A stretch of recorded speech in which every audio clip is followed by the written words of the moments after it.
The Duchess's hands didn't shake when she found them. That was what surprised her most.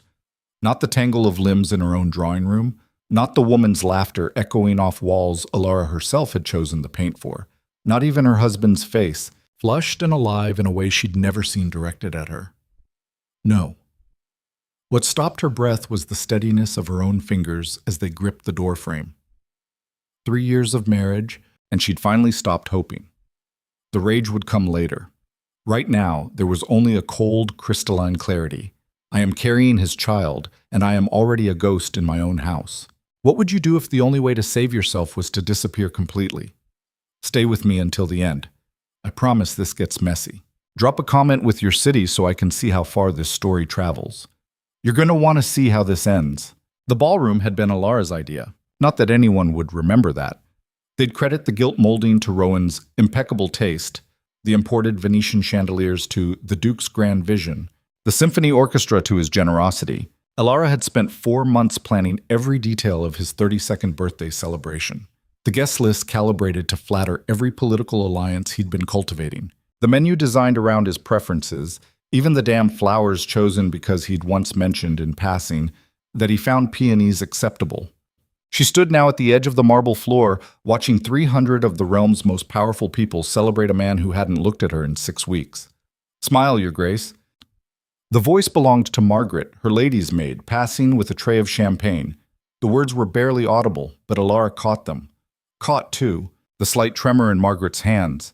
The woman had witnessed too many of Alara's silent tears to believe the Duchess's composure was anything but performance. Alara smiled. She'd gotten good at it. The expression required exactly the right amount of warmth to seem genuine, but not so much that anyone might actually approach her for conversation. A duchess's smile was a tool, not an invitation. Across the room, Rowan laughed. A real laugh. The kind that crinkled the corners of his eyes. He was talking to someone Alara didn't recognize. A woman with auburn hair and a dress cut just conservatively enough to avoid scandal, but just daringly enough to be memorable. The woman touched Rowan's arm. He leaned in. Alara's smile didn't waver. The Duchess stands alone again. Lord Pemberton materialized at her elbow, reeking of brandy and entitlement. He was 60 if he was a day, with the kind of face that suggested generations of strategic inbreeding. One might wonder if the Duke has forgotten he has a wife. One might mind one's own business, Alara replied, her tone light enough to sound teasing. Pemberton had enough political influence that she couldn't afford to actually offend him, even when he was being an ass. Especially when he was being an ass. He chuckled, apparently missing the edge in her voice. Spirit, I like that. Rowan's a fool if he doesn't appreciate Lord Pemberton. Her voice dropped half an octave. I believe Lady Pemberton is looking for you, She wasn't, but Pemberton was drunk enough and paranoid enough about his considerably younger wife that he wandered off without argument. Alara released a breath she hadn't realized she'd been holding. The thing about being invisible was that people said things around you they'd never say to you. Over the past 3 years, Alara had become an expert in conversations that happened in her presence but never included her. She knew which of Rowan's associates were embezzling from their own estates. She knew which marriages were shams and which affairs were serious. She knew that Lord Hathaway's third son wasn't actually his, and that the Countess of Redcliffe had a gambling problem that was about to bankrupt her family. She knew everything about everyone, and absolutely nothing about her own husband. The pregnancy test had come back positive 4 days ago. She hadn't told him yet, hadn't found the right moment, or maybe hadn't found the courage. What was she supposed to say? Congratulations, you've successfully performed the minimum biological function required of you without ever once asking how I felt about it. They'd had sex exactly 3 times in the past 2 months. Efficient, silent encounters that left Alara staring at the ceiling afterward, wondering if this was what the rest of her life would feel like. He'd been perfectly competent. Rowan was competent at everything. But there had been no tenderness, no eye contact, certainly no aftermath conversation. Afterward, he'd simply rolled away, straightened his clothes, and returned to his own chambers, like she was a task to be completed. The nausea started 2 weeks ago. At first, she'd thought it was stress. The Duchess of Hale was expected to be perpetually gracious, endlessly available, and completely self-sufficient in her emotional needs. It was exhausting. But then came the fatigue, the breast tenderness, the way certain smells made her stomach turn. Margaret had figured it out before Alara had even considered the possibility. "Your Grace," the maid had said quietly, finding Alara retching into a chamber pot one morning. "We should send for a physician. I'm fine, just something I ate." "Ma'am." Margaret had been with Alara since before the marriage, one of the few people who'd made the journey from her father's estate to this cold, cavernous duchy. "I've served in enough noble houses to know what morning sickness looks like." The physician had confirmed it. A boy, probably, given the way she was carrying, though it was too early to be certain. Healthy, due in approximately 7 months. The heir that Rowan needed to secure his political position and satisfy the endless demands of the Heir legacy. Alara touched her stomach now, a brief, furtive gesture hidden by the folds of her silver gown. The dress had cost more than most families earned in a year. It had been selected by Rowan's stylist because he'd mentioned once that silver complemented the Hale family jewels. She was wearing jewelry worth a small fortune, the Hale sapphires, cold and heavy against her collarbones. Another prop in the performance of being Rowan's wife. The orchestra launched into a waltz. Couples began pairing off, a carefully choreographed social dance that had less to do with music and more to do with displaying alliances. Alara watched as Rowan offered his hand to the auburn-haired woman. They moved together like they'd done this before. The nausea returned, though this time it had nothing to do with pregnancy. "Your Grace." A footman appeared at her side. "You're needed in the east corridor. There's been a situation with one of the floral arrangements." It was bullshit. Alara had personally overseen the placement of every arrangement, but she was grateful for the excuse to leave. She followed the footman through the crowd, accepting the excuse to escape the ballroom's suffocating scrutiny. The corridor was blessedly quiet, the music fading to a distant hum behind thick oak doors. "What's the issue?" she asked the footman. He looked confused. "Issue, ma'am?" "With the flowers. You said—" "I didn't say anything about flowers, Your Grace. Lord Hale requested your presence in the drawing room." Something cold settled in Alara's chest. "Lord Hale sent you to fetch me?" "Yes, ma'am." He was quite insistent. Rowan never sent for her. In 3 years of marriage, he had never once sought her out unless it was directly related to some public function that required her presence as an accessory. She followed the footman through the maze of corridors, her heels clicking against marble floors. The drawing room was at the far end of the east wing, one of the smaller receiving rooms, rarely used for entertaining. Alara had redesigned it last year in a fit of desperate domesticity, choosing warm, amber lighting and comfortable furniture in the hope that Rowan might occasionally spend time there with her. He'd never set foot in it. The footman stopped outside the closed door. "He's waiting inside, Your Grace." Alara's hand touched the doorknob. Through the heavy wood she could hear voices, low, intimate. A woman's laugh, bright and unguarded. Then Rowan's voice saying something too quiet to make out, followed by more laughter. She should have walked away. Later, she'd replay this moment 1,000 times, wondering what would have happened if she'd just turned around and gone back to the ballroom. If she'd maintained the carefully constructed ignorance that had protected her for 3 years. But she was tired. Tired of performing, tired of pretending, tired of being a beautiful, expensive ghost in her own life. Alara opened the door. The scene was almost cliché in its predictability. Rowan had the auburn-haired woman pressed against the writing desk, the one Alara had picked out because the wood grain reminded her of the forest near her childhood home. His hand was buried in the woman's hair. Her hands were working at his cravat. They broke apart at the sound of the door, but not quickly, not guiltily, just slowly, like people interrupted during something they had every right to be doing. Rowan's face cycled through several expressions in rapid succession: surprise, annoyance, calculation. What it didn't show was shame. "Alara." Her name in his mouth sounded like an inconvenience. "I thought you were managing the guests." "Slow but the woman had the decency to look uncomfortable, though whether from genuine embarrassment or just social awkwardness was impossible to say. She was younger than Alara had initially thought. Mid-20s, maybe. Pretty in a conventional way. Unremarkable, except for the fact that she'd apparently inspired more passion in Rowan during a single evening than Alara had managed in 3 years. "I was." Alara's voice came out steady. That surprised her. "Then I was told my husband needed me. The woman, girl really, glanced between them, clearly recognizing that she'd stumbled into something more complicated than a simple affair. I'll just... Yes, Elara said. You should. The girl fled, leaving behind only the scent of expensive perfume and poor judgment. Rowan straightened his cravat with methodical precision. That was unfortunate timing. Unfortunate, Elara tested the word, found it monumentally insufficient. That's your assessment of the situation? Oh, don't be dramatic. He crossed to the sideboard, poured himself a drink, didn't offer her one. You knew what this marriage was when you accepted it. A political alliance, yes, I was aware. Then why the wounded dove performance? Something sharp and hot flared in Elara's chest. Performance? You had your tongue down another woman's throat in a room that I designed, during a party that I planned, while 300 people who think we're happily married are drinking champagne in the next wing. Which part of that, exactly, is me performing? Rowan took a long drink, studying her over the rim of his glass.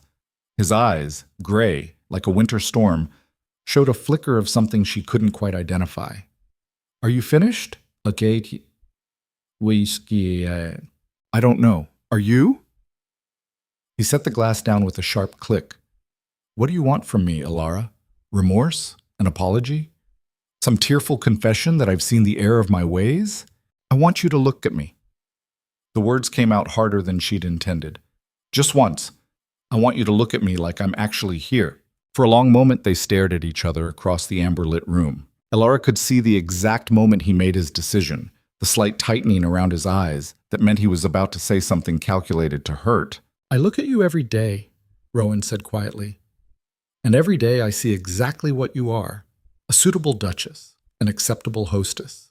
A woman whose primary qualification was being born into the right family at the right time. You want me to see more than that? He shrugged. There isn't anything more to see. The words should have devastated her. 3 months ago they would have. But standing there, with her hand unconsciously pressed against the slight swell of her stomach, Elara felt something shift. She'd been performing for so long that she'd forgotten what truth felt like. You're right, she said. Rowan blinked. Whatever reaction he'd expected, agreement wasn't it. I was suitable, Elara continued. Acceptable. Born at the right time, into the right circumstances. I made myself small enough to fit into the exact shape of what a duchess should be. I laughed at the right jokes, wore the right dresses, said the right things to the right people. I erased everything about myself that didn't serve your political ambitions. Elara, I'm not finished. Her voice cut through his like a blade. You want to know what you don't see when you look at me? You don't see that I speak 4 languages because you never asked. You don't see that I've been managing the estate finances for 2 years because you assumed your steward was doing it. You don't see that half your political alliances only exist because I've been quietly building relationships with people's wives while you've been fucking your way through the aristocracy. Rowan's face had gone carefully blank. Mind your language. Why? Worried I'll stop being ladylike? Elara laughed, and the sound was jagged. You want to know the most pathetic part? I convinced myself that if I was perfect enough, good enough, quiet enough, you might eventually love me. That's what they tell us, you know. Be supportive, be understanding, give him time. He'll come around. This is pointless. You're right again. It is pointless. Because you're not capable of seeing me. You're not even capable of seeing yourself. She moved toward the door, then paused. The girl you were with, does she know that she's just one in a series? That you'll get bored of her in a month and move on to someone else? Mama shtam pumpka di. That's none of your concern. Everything about you has been my concern for 3 years. I've made your life my concern, your reputation my concern, your comfort my concern. I've bled myself dry trying to be enough for a man who doesn't even have the decency to feel guilty when his wife catches him with another woman. Rowan's jaw tightened. What do you want? An annulment? Is that what this hysterics is about? I want... Elara stopped. What did she want? For him to love her? Impossible. For him to apologize? Meaningless. For things to go back to how they were? Unbearable. I'm pregnant, she said. The words dropped into the room like stones into still water. Rowan went very still. What? Pregnant, with child, expecting, whatever euphemism you prefer. Alara's hand moved to her stomach again, protective. The physician confirmed it 4 days ago. It's early, about 2 months. Healthy, as far as he can tell. She watched emotions flicker across Rowan's face too quickly to categorize. Shock, certainly. Calculation, absolutely. Something else, harder to identify. Fear, maybe, or anger. You're certain? His voice had gone flat. Quite certain. And it's mine? The question punched the air from her lungs. For a moment, Alara couldn't breathe, couldn't think, couldn't do anything but stare at the man she'd married. Get out, she whispered. It's a reasonable question given. Get out! The scream ripped out of her throat, raw and primal. Get out! Get out! Get the fuck out! Rowan moved toward the door, then hesitated. Alara, if you say one more word to me, I will make a scene that will destroy both of us. I will go into that ballroom and tell every single person exactly what kind of man you are. I will ruin you. He studied her for a long moment, and she saw it again, that flicker of something in his eyes. Then he left, closing the door quietly behind him. Alara stood in the amber light of the drawing room she'd designed for a marriage that didn't exist, carrying a child for a man who'd just questioned its paternity. And finally, let herself break. Die Steck. Margaret found her 20 minutes later, curled on the floor beside the writing desk, her elaborate updo coming undone and tear tracks cutting through her carefully applied cosmetics. The maid didn't ask questions. She simply locked the door, helped Alara to her feet, and began the methodical process of putting the Duchess back together. He knows, Alara said numbly as Margaret worked on her hair. About the baby. Margaret's hands paused. What did he say? He asked if it was his. The maid's sharp intake of breath was the only indication of her fury. That bastard! Don't. Alara caught her hand. Don't waste your anger. I'm going to need you to be smart, not emotional. Ma'am? Alara looked at her reflection in the mirror above the sideboard. Her eyes were red, her face blotchy, but underneath the wreckage, something harder had emerged. Something that had been building for 3 years and had finally crystallized into clarity. I can't do this anymore, she said quietly. I can't spend the next 7 months pregnant and invisible, then the rest of my life raising a child in a house where I'm treated like furniture. I can't watch him parade other women through rooms I decorated while I smile and pretend everything is fine. What are you saying? I'm saying... Alara took a breath. I need to disappear. Margaret went very still. Your Grace, you can't be serious. Why not? What's keeping me here? A man who despises me? A title that's turned me into a performing seal? The promise of a life spent being tolerated at best and humiliated at worst? Your family married me off to secure an alliance. They don't care about me any more than Rowan does. I'm a chess piece that served its purpose. The scandal would be enormous, unprecedented, probably fatal to Rowan's political aspirations. Alara met Margaret's eyes in the mirror. Do I look like I care? Margaret stared at her for a long moment, then slowly began to smile. What do you need? The plan took shape over the next 3 weeks. It had to be perfect. A duchess didn't just vanish. Every move she made was tracked, every expense monitored, every social engagement documented. Alara's life was a goldfish bowl, and she needed to crack the glass without anyone noticing until she was already gone. Margaret became her co-conspirator. The maid had contacts throughout the servant network, people who owed her favors, people who understood that the nobility's dirty laundry often needed protecting. Through these channels, they began quietly gathering resources. First, money. Alara couldn't access her dowry. That belonged to Rowan now, legally speaking. But 3 years of managing the household had taught her where the vulnerabilities were. Small amounts, siphoned from accounts that wouldn't be audited for months. Expenses for parties that had already happened, invoices for services never actually rendered. She felt guilty for about 20 minutes, then remembered Rowan questioning her child's paternity, and the guilt evaporated. Second, identity. This was trickier. Margaret knew a forger in the city, a woman who specialized in helping servants escape abusive households. For the right price, she could provide papers, a birth certificate, references from a fictional previous employer, even a widow's pension documentation. The name came to Alara in a dream. Mara Thorne. Common enough to be unremarkable, but distinctive enough that she wouldn't forget it when someone called her by it. Third, destination. It had to be somewhere Rowan wouldn't think to look, somewhere his influence didn't automatically extend. Margaret suggested the northern coast. Brutal, isolated, the kind of place where people came to disappear. There was a fishing village called Greyhaven, 4 days' travel by coach. No one who mattered ever went there. Perfect. The timing had to be precise. Too early, and the pregnancy might not be viable without medical care. Too late, and traveling would become impossible. Margaret calculated that they had about 6 weeks before Alara would start showing enough that people would notice. 6 weeks to plan the impossible. Alara threw herself into the preparations with an intensity that surprised her. For the first time in 3 years, she had purpose beyond making Rowan look good. Every forged document, every hidden coin, every quietly packed essential was an act of reclamation. She was taking herself back. Rowan, meanwhile, had become impossible to read. After that night in the drawing room, he'd shifted into a mode Alara recognized from his political maneuvering, careful, controlled, strategically distant.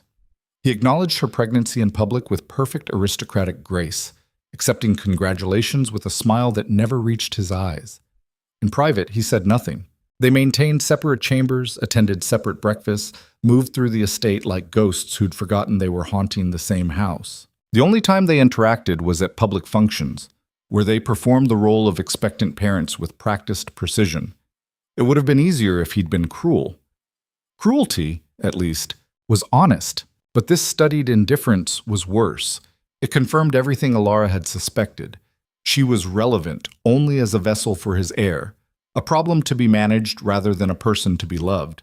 5 weeks before her planned departure, Lord Pemberton hosted a dinner party that both Alara and Rowan were expected to attend. It was a relatively small affair, only 40 guests, but politically crucial. Pemberton wielded considerable influence in Parliament, and Rowan was courting his support for some infrastructure bill. Alara wore green, not because she liked the color, but because Rowan had once mentioned it made her look appropriately dignified. The Heir emeralds complemented the dress perfectly, as they were designed to do. She was becoming an expert at her own erasure. The dinner itself was predictably tedious. Alara sat between Lord Hathaway and some minor baron whose name she immediately forgot, making appropriate conversation while mentally cataloging which pieces of jewelry she could sell without anyone noticing they were gone. The emeralds would fetch a fortune, but they were too distinctive. The pearl choker, though, that had been a gift from some distant Heir relative rarely worn. No one would miss it for months. "You're glowing, Your Grace." Lord Hathaway was 3 glasses deep into very expensive wine and apparently feeling chatty. "Pregnancy suits you." "Thank you, my lord." Alara's smile was automatic. The Duke must be thrilled. An heir at last. Quite thrilled.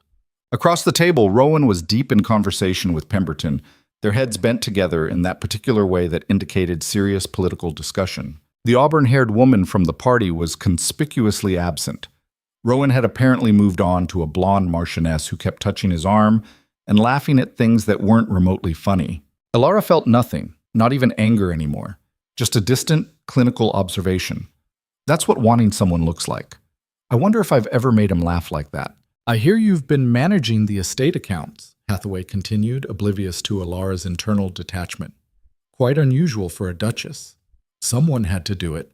"Indeed. Though I'm sure the Duke appreciates—" "My husband," Alara interrupted quietly, "doesn't know I've been managing the accounts. He's never asked." Hathaway blinked, clearly unsure how to respond to that level of honesty. Alara took pity on him, but I'm sure he'd be appreciative if he did know. "How is your son?" "The third one." "I hear he's doing well at university." Hathaway's face went through several interesting color changes before settling on a careful neutral.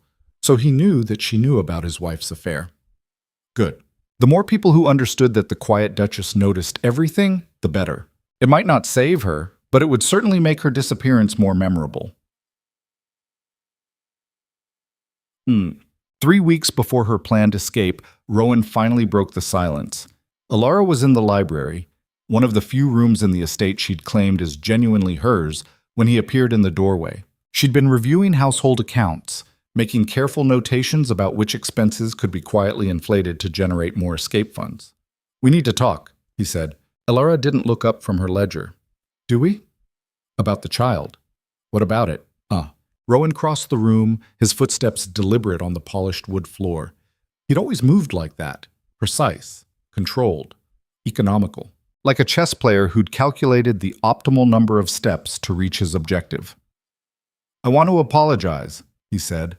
That got her attention. Elara set down her pen and finally looked at him. Rowan stood at the edge of her desk, and for the first time in months, she really studied him. He looked tired, not just physically exhausted, though there were shadows under his eyes, but tired in a deeper way, like someone who'd been running for so long he'd forgotten why he started. "For what, specifically?" she asked. "For questioning the paternity. That was—" He paused, searching for words. "Unworthy, Unworthy." Elara tested the word, found it as insufficient as everything else he'd ever said to her. Not cruel, not devastating. Unworthy. "I'm trying to apologize." "No. You're trying to manage a political liability. There's a difference." Rowan's jaw tightened, the only outward sign of frustration. "I understand that you're angry." "Do you?" Elara stood, closing the ledger with a sharp snap. "Do you actually understand? Or do you just recognize that an angry wife is inconvenient for your political ambitions?" "What do you want from me?" "Nothing." The word came out flat, final. "I don't want anything from you anymore, Rowan. That's the point you keep missing. I'm done wanting." Something flickered across his face, there and gone too quickly to identify. "The child needs a father. The child needs a parent who gives a damn. You've shown no indication that you're capable of being that. I'm trying. Now. You're trying now because it's politically expedient. Where was this effort 6 months ago? A year ago? When I was crying myself to sleep every night, wondering what I'd done wrong to make you hate me so much? I don't hate you." "That's worse." The words exploded out of her. "You don't hate me. You don't love me. You don't feel anything about me at all." "I'm wallpaper, Rowan. I'm decorative and functional and completely invisible unless someone points out that I'm peeling." Silence stretched between them, thick and uncomfortable. "I don't know how to fix this," Rowan said finally. "You can't." Elara moved toward the door. "Some things are too broken to repair." "Elara, she turned back, and something in her expression must have stopped whatever he was about to say. "I have spent 3 years trying to be enough for you," she said quietly, "trying to earn a scrap of affection, a moment of genuine attention, anything that would prove I was more than just a political convenience. And the only thing I learned is that you're not capable of giving me what I need." "What do you need?" "It doesn't matter anymore."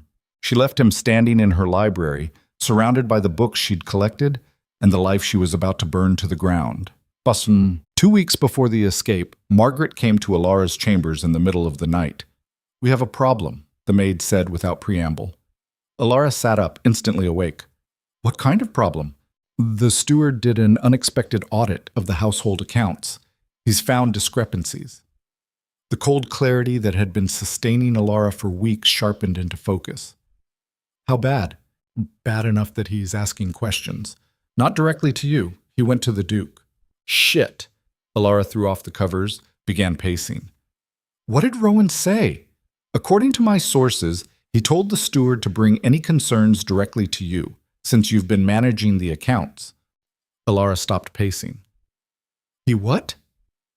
"He said you've been managing the accounts, and that the steward should coordinate with you on any questions." "Rowan knows I've been doing the accounting?" Margaret nodded. "Apparently he's known for months. He told the steward that you've been doing an excellent job and that any discrepancies are likely just clerical errors that you can explain."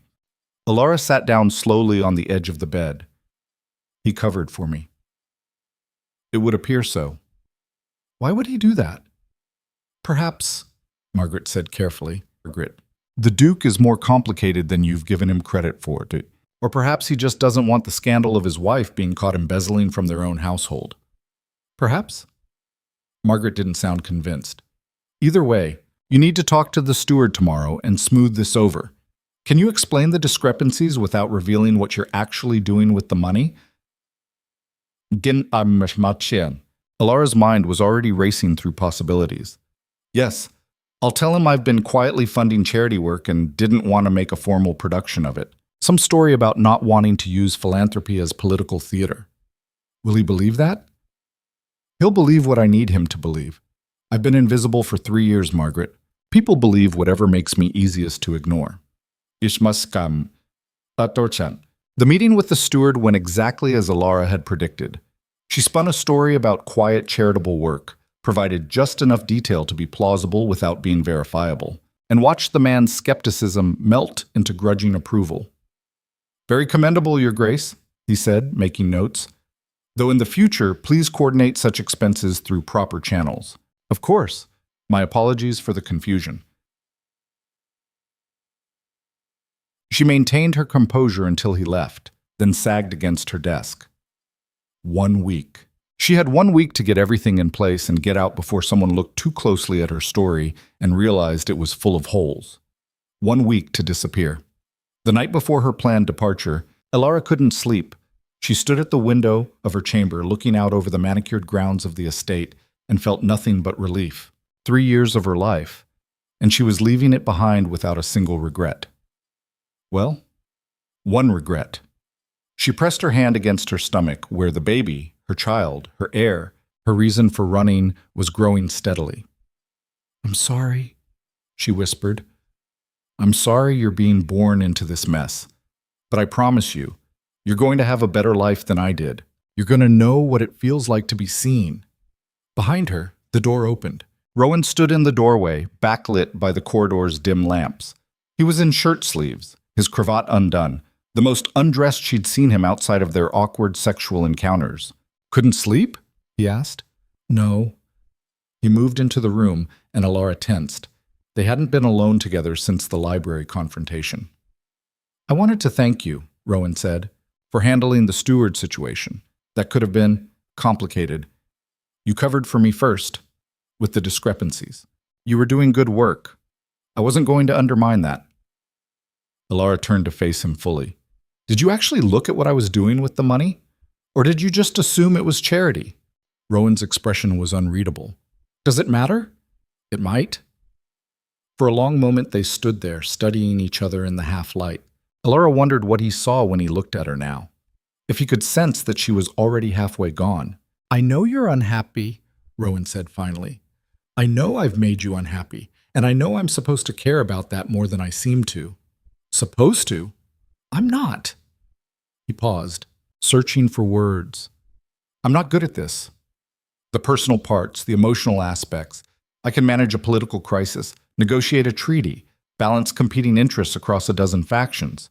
But when it comes to you, I don't know how to be human, Alara supplied. Be enough. The admission hung in the air between them, more honest than anything he'd said to her in 3 years of marriage. Why did you marry me? Alara asked. Really? I know the political reasons, but why me specifically? Rowan moved to the other window, staring out at nothing. You were smart, competent. I watched you at that first ball, the one where we were introduced, and you navigated that social minefield like you'd been training for it your whole life. You made everyone like you without ever seeming like you were trying too hard. I was trying very hard. I know that now. He glanced at her. Then, I thought you were just naturally good at it. I thought... He stopped. You thought I'd be easy, Alara finished. That I'd slot into the Duchess role without complication. Yes. At least he was being honest. I thought, Rowan continued, that if I married someone competent and left them alone to do their job, we'd both be happier. I didn't want a love match. I didn't want emotional entanglement. I wanted a partner who understood that this was business. And when I stopped playing along with that fiction, I didn't know what to do with you. Alara laughed, but there was no humor in it. So you just pretended I didn't exist. I didn't mean, yes, you did. You meant exactly that. You made a calculated decision that ignoring me was easier than dealing with the fact that I had feelings you didn't want to acknowledge. Rowan's hands clenched at his sides. You're right. The admission should have felt like victory. Instead, it just felt empty. I'm leaving, Alara said. She hadn't planned to tell him. The whole point was to vanish without warning. But standing there in the dark, trading brutal honesty, the words just came out.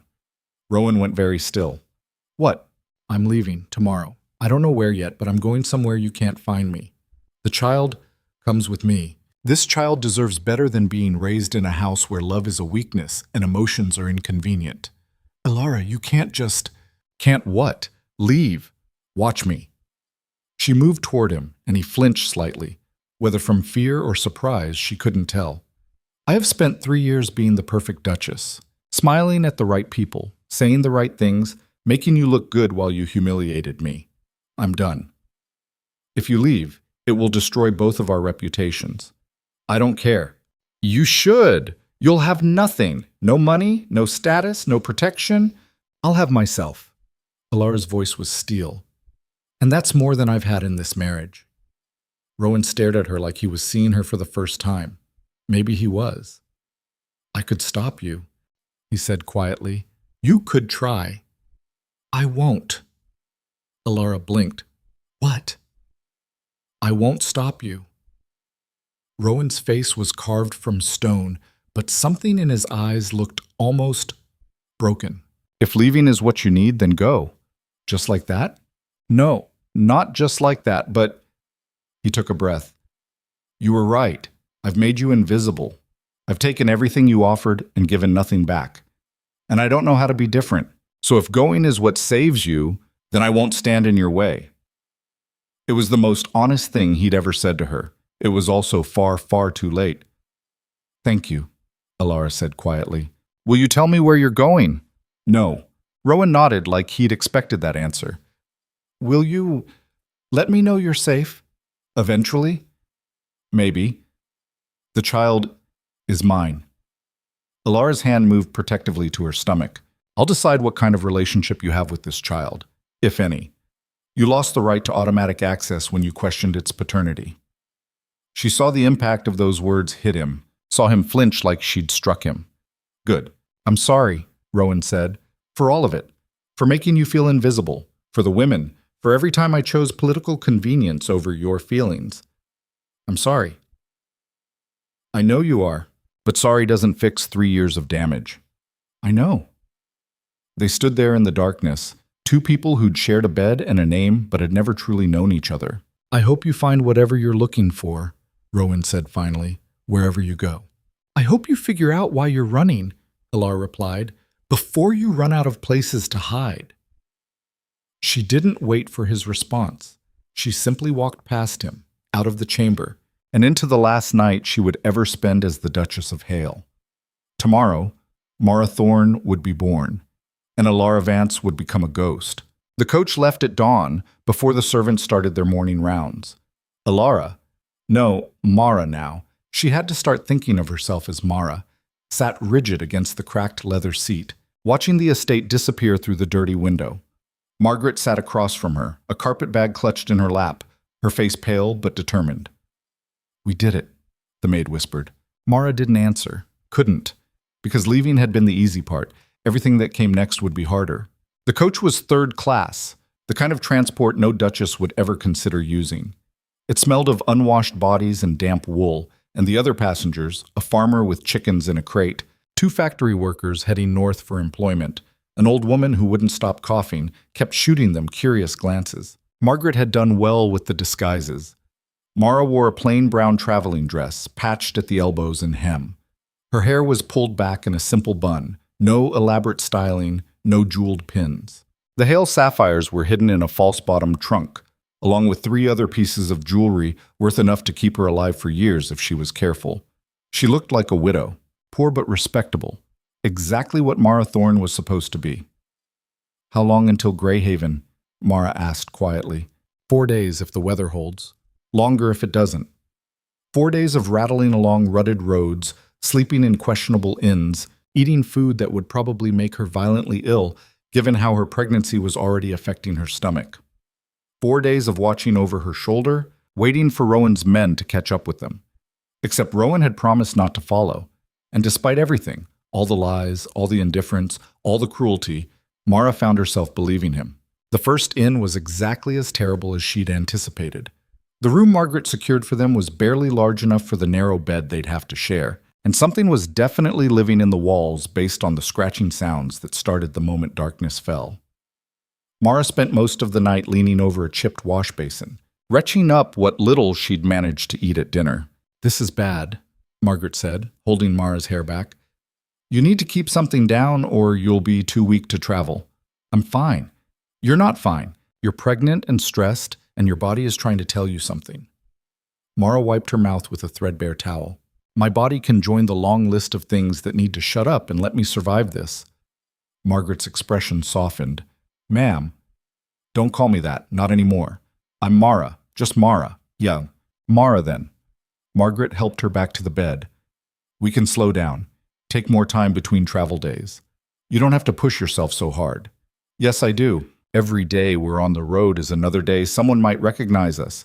We need to get to Greyhaven and disappear before—" A sharp knock on the door cut her off. Both women froze. "Who is it?" Margaret called, her voice steady despite the fear in her eyes. "Innkeeper, ma'am. Just checking if you need anything for the morning." Mara's hand went to the knife she'd hidden under her pillow, a small blade Margaret had procured from somewhere. Nothing fancy, but sharp enough to do damage if needed. Margaret cracked the door open. "We're fine, thank you. Breakfast is at 6, extra if you want meat with your porridge. Just porridge will be fine." The innkeeper, a heavy-set man with tobacco-stained teeth, peered past Margaret into the room. His gaze landed on Mara, lingered just a moment too long. "Your friend looks poorly." "Travel sickness," Margaret said smoothly. "She'll be better once we're settled." "Where you headed?" "North. Family obligations." The man grunted, apparently satisfied.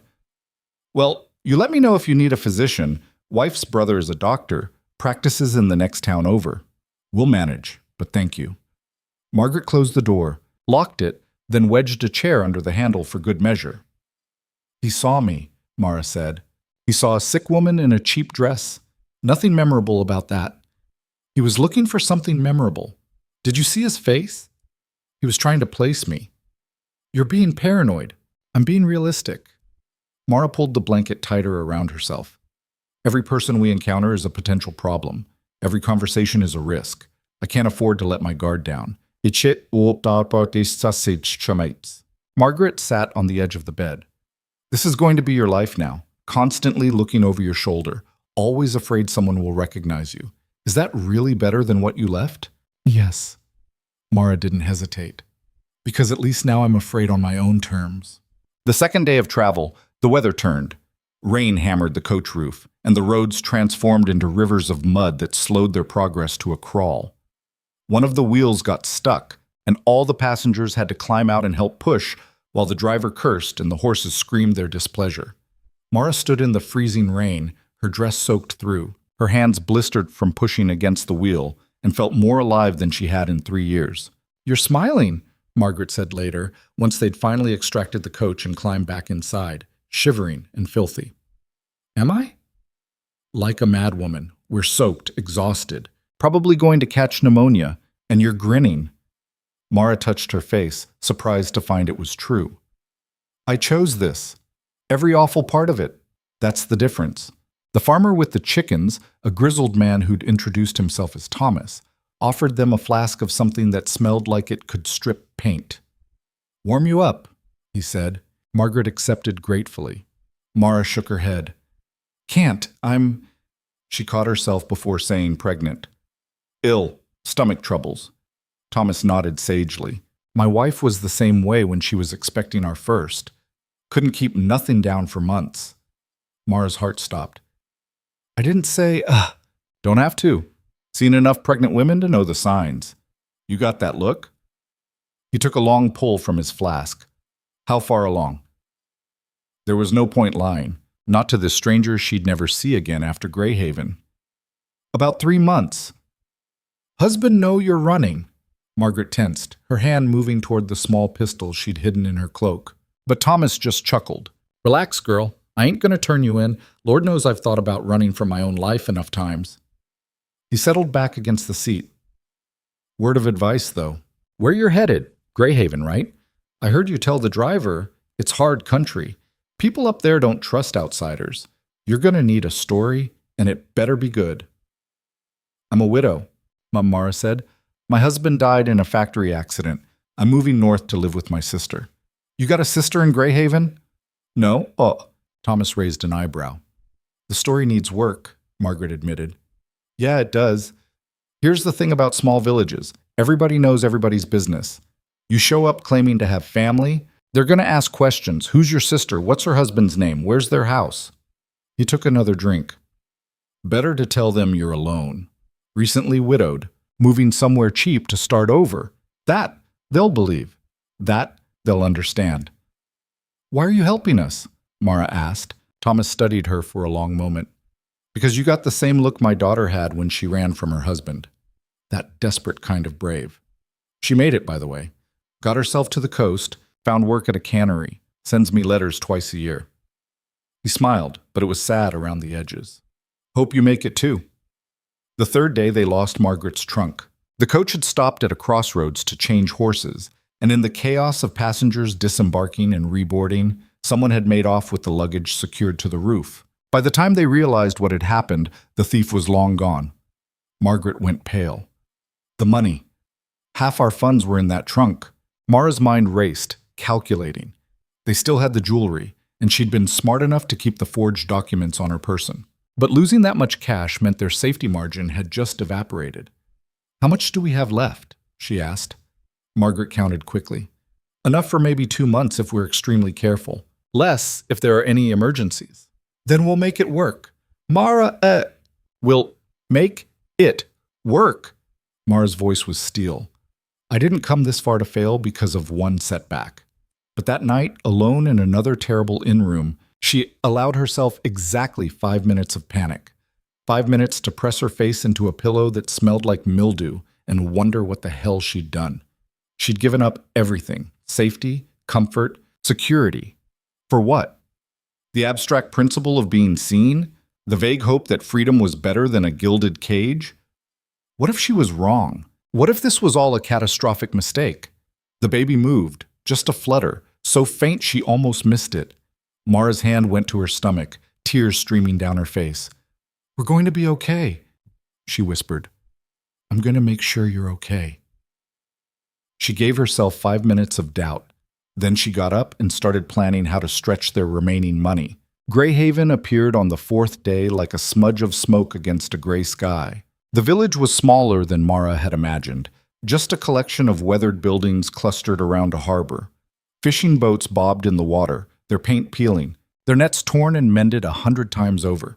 The air smelled like salt and rotting fish and hard living. It was perfect. We need lodging, Margaret said as they climbed down from the coach. Somewhere cheap. The driver, who'd barely spoken to them the entire journey, pointed toward a building that looked like it was held together by hope and barnacles. Mrs. Kovar takes boarders. Tell her Jacob sent you. The boarding house was exactly as depressing as the exterior suggested. The landlady, Mrs. Kovar, was a woman carved from granite in suspicion. She looked Mara and Margaret up and down with eyes that missed nothing. Weekly rate is 3 crowns, paid in advance. No men in the rooms, no cooking on the premises, no noise after 10. We'll take it, Mara said. Mrs. Kovar held out a weathered hand. Mara counted out the coins, watching their funds dwindle even further. The room was a closet with pretensions. One narrow bed, a washstand, a window that overlooked an alley filled with garbage. The walls were thin enough that they could hear every sound from the neighboring rooms. And based on what they were hearing, the no-men rule was more guideline than law. It's awful, Margaret said flatly. It's anonymous. Mara set her bag on the bed. That's all that matters. You can't possibly think we're going to survive here. You're pregnant, we're running out of money, and this place looks like it breeds disease. Then we'll adapt. Mara, I know you're scared. I'm scared too, but I need you to trust me. Margaret's expression crumpled. I've given up everything for you. My position, my references, any chance of future employment in a decent household. If this doesn't work, I'll make sure you're taken care of. I promise. How? You can barely take care of yourself right now. The words stung because they were true. Mara had no skills beyond managing a household and looking decorative at parties. She'd never worked a day in her life, never had to worry about where her next meal was coming from, never faced the reality of actual poverty. She was drowning, and she dragged Margaret down with her. I'll figure it out, Mara said quietly. I have to. Finding work turned out to be harder than anticipated. Greyhaven was a village that ran on fishing, and fishing was a man's industry. The few jobs available to women, mending nets, cleaning fish, working in the cannery, required strength and skill Mara simply didn't have. She lasted exactly 4 hours at the cannery before the foreman told her to leave and not come back.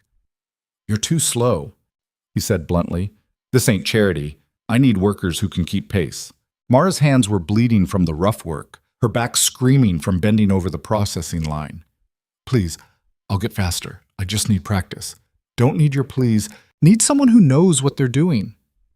She stumbled out into the cold afternoon, fighting back tears of frustration and humiliation. Margaret had better luck. Her years in service had taught her practical skills, and she secured a position at the village's only tavern, the Rusty Anchor. The pay was terrible, the hours brutal, but it was something. I can probably get you work there too, Margaret said that night. Kitchen help, maybe, or serving tables. Mara looked down at her hands, still soft despite the afternoon of rough labor, nails that had never been truly broken, skin that betrayed years of expensive creams and careful maintenance. I'll try, she said. But the tavern owner, a massive man called Big Eddie, took one look at her and shook his head. You ever worked a day in your life, girl? Yes, Mara lied. Liar. But his tone wasn't unkind. Look, I appreciate Margaret vouching for you, but I need people who can handle the rough crowd here. Fishermen get drunk and handsy, and you look like a strong wind would knock you over. I'm stronger than I look.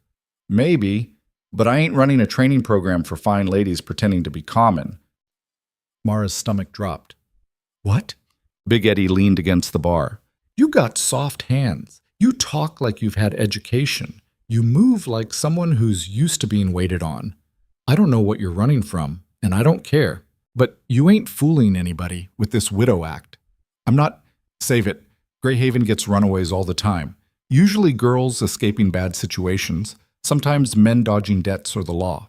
We don't ask questions as a rule, but we also don't employ people who can't pull their weight. Bossen, days. Mara felt her carefully constructed facade crumbling. Please. I need work. I'm pregnant and running out of money, and I don't have anywhere else to go. Something shifted in Big Eddie's expression. Pregnant? About 3 months. He was quiet for a long moment, studying her with eyes that had seen too much of life's brutality. I'll make you a deal, he said finally. You can have kitchen work, washing dishes, basic prep. Pay is half what I give the other girls, and it's temporary. Soon as you start showing too much, you're done. Can't have pregnant women in the kitchen. It makes customers nervous. Thank you. Don't thank me yet. The work is hard, and the kitchen is run by a woman named Bess who doesn't tolerate weakness. You show up late once, you're gone. You complain, you're gone. You do anything that makes me regret this decision, you're gone. Understood? Yes. Good. You start tomorrow, 4 a.m. Mara nodded, already calculating how little sleep she'd get. As she turned to leave, Big Eddie called after her. Word of advice? You want to survive here, you're going to need to get a lot tougher real fast. Greyhaven eats soft people alive. Bess turned out to be a tyrant wrapped in an apron. She was maybe 50, built like someone who'd spent decades hauling heavy pots and tolerating no bullshit. Her face was a roadmap of old burns and hard living, and her voice could cut through steel. You're the new girl, she said when Mara appeared at 4 the next morning, already exhausted. Yes, ma'am. Don't ma'am me, I'm Bess. You're here to wash dishes and do whatever else I tell you. That sink? She pointed to a massive stone basin filled with greasy water. That's your new best friend. Everything gets washed twice, once to get the food off, once to actually get it clean. You break anything, it comes out of your pay. The work was soul-crushing. Endless piles of dishes, pots crusted with burnt food, cups that smelled like they'd been used for things other than drinking. Mara's hands, already raw from the cannery, split and bled within the first hour. She didn't complain.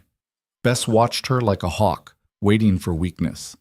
But Mara had spent 3 years being observed and judged. She knew how to endure scrutiny.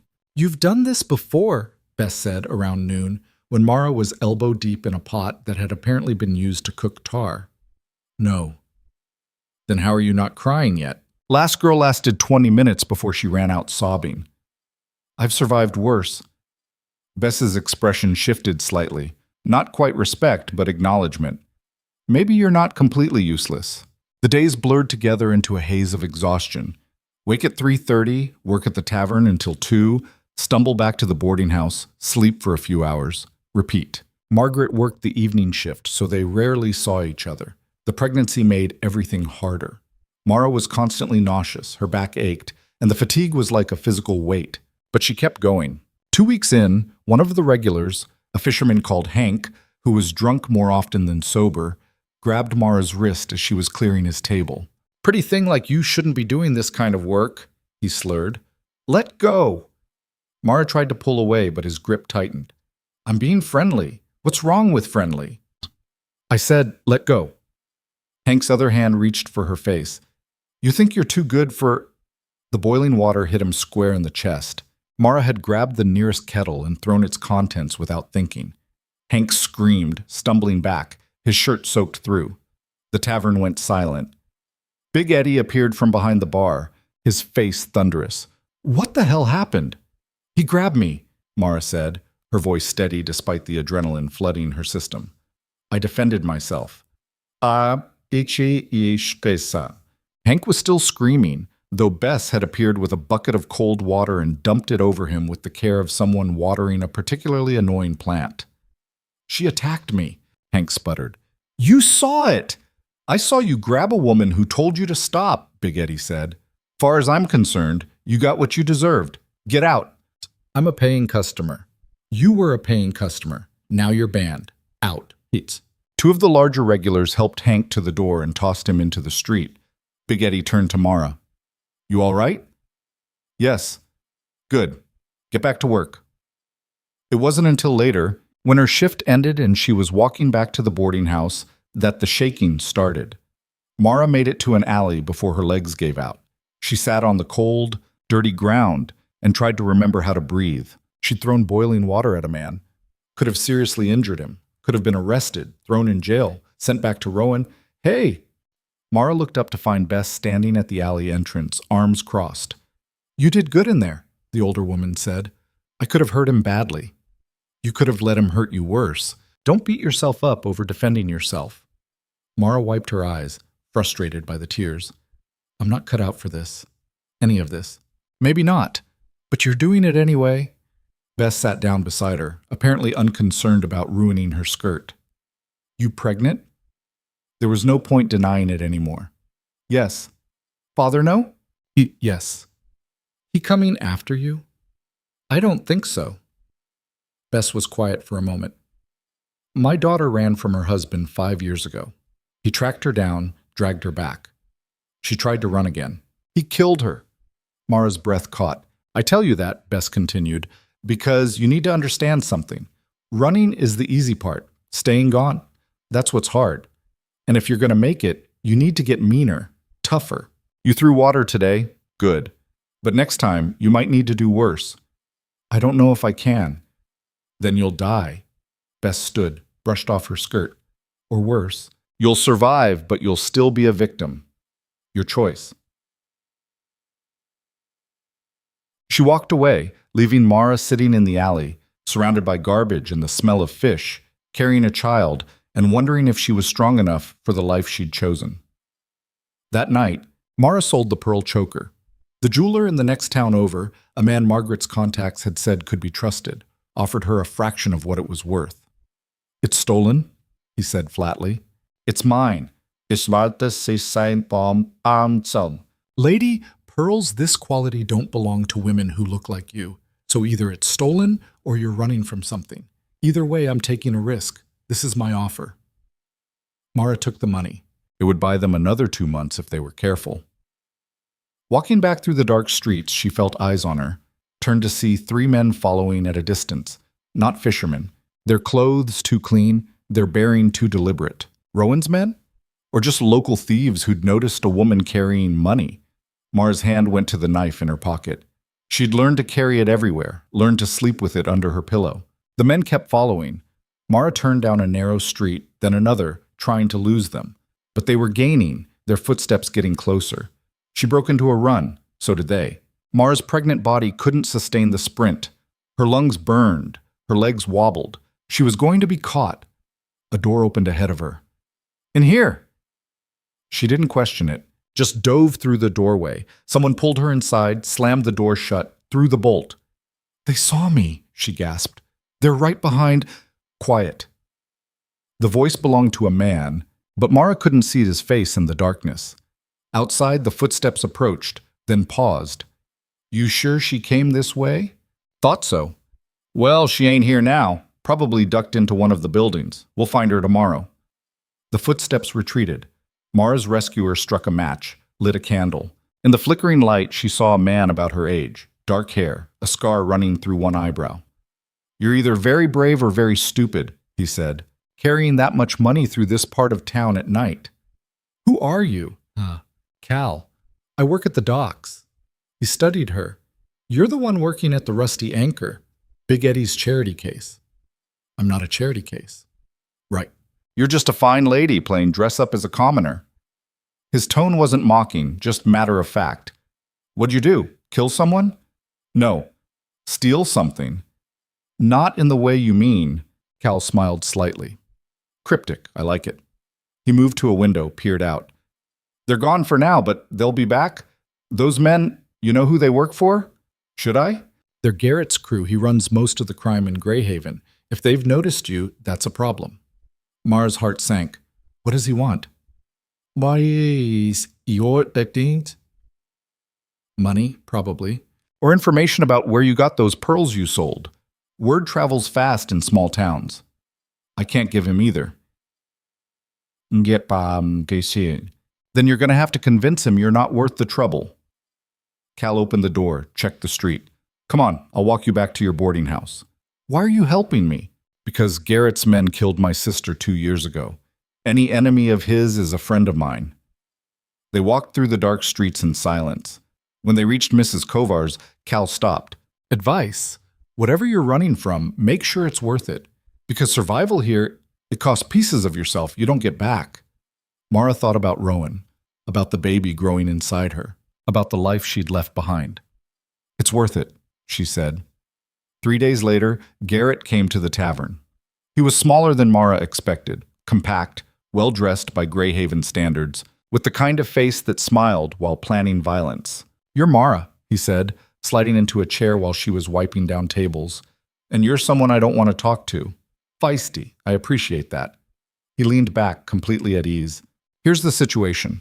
You sold a pearl choker worth about 3,000 crowns for 300. That tells me 2 things. You have more where that came from, and you're desperate." "I don't have anything else." "Liar. Women like you always have more jewelry hidden away." His smile widened. "Here's what's going to happen. You're going to give me half of whatever you sell from now on. Think of it as a tax for doing business in my town." "No." The smile disappeared. "That wasn't a negotiation." "And my answer still isn't changing." Garrett stood slowly. "You're making a mistake. Wouldn't be my first, but..." He leaned in close enough that she could smell expensive cologne completely at odds with the rest of Greyhaven. "I'm going to give you 3 days to reconsider. After that, we do this the hard way." Mara met his eyes. "Do your worst."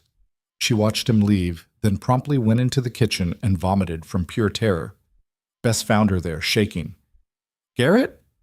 Mara nodded. "What do you want?" "Half my money." "You tell him to go to hell?"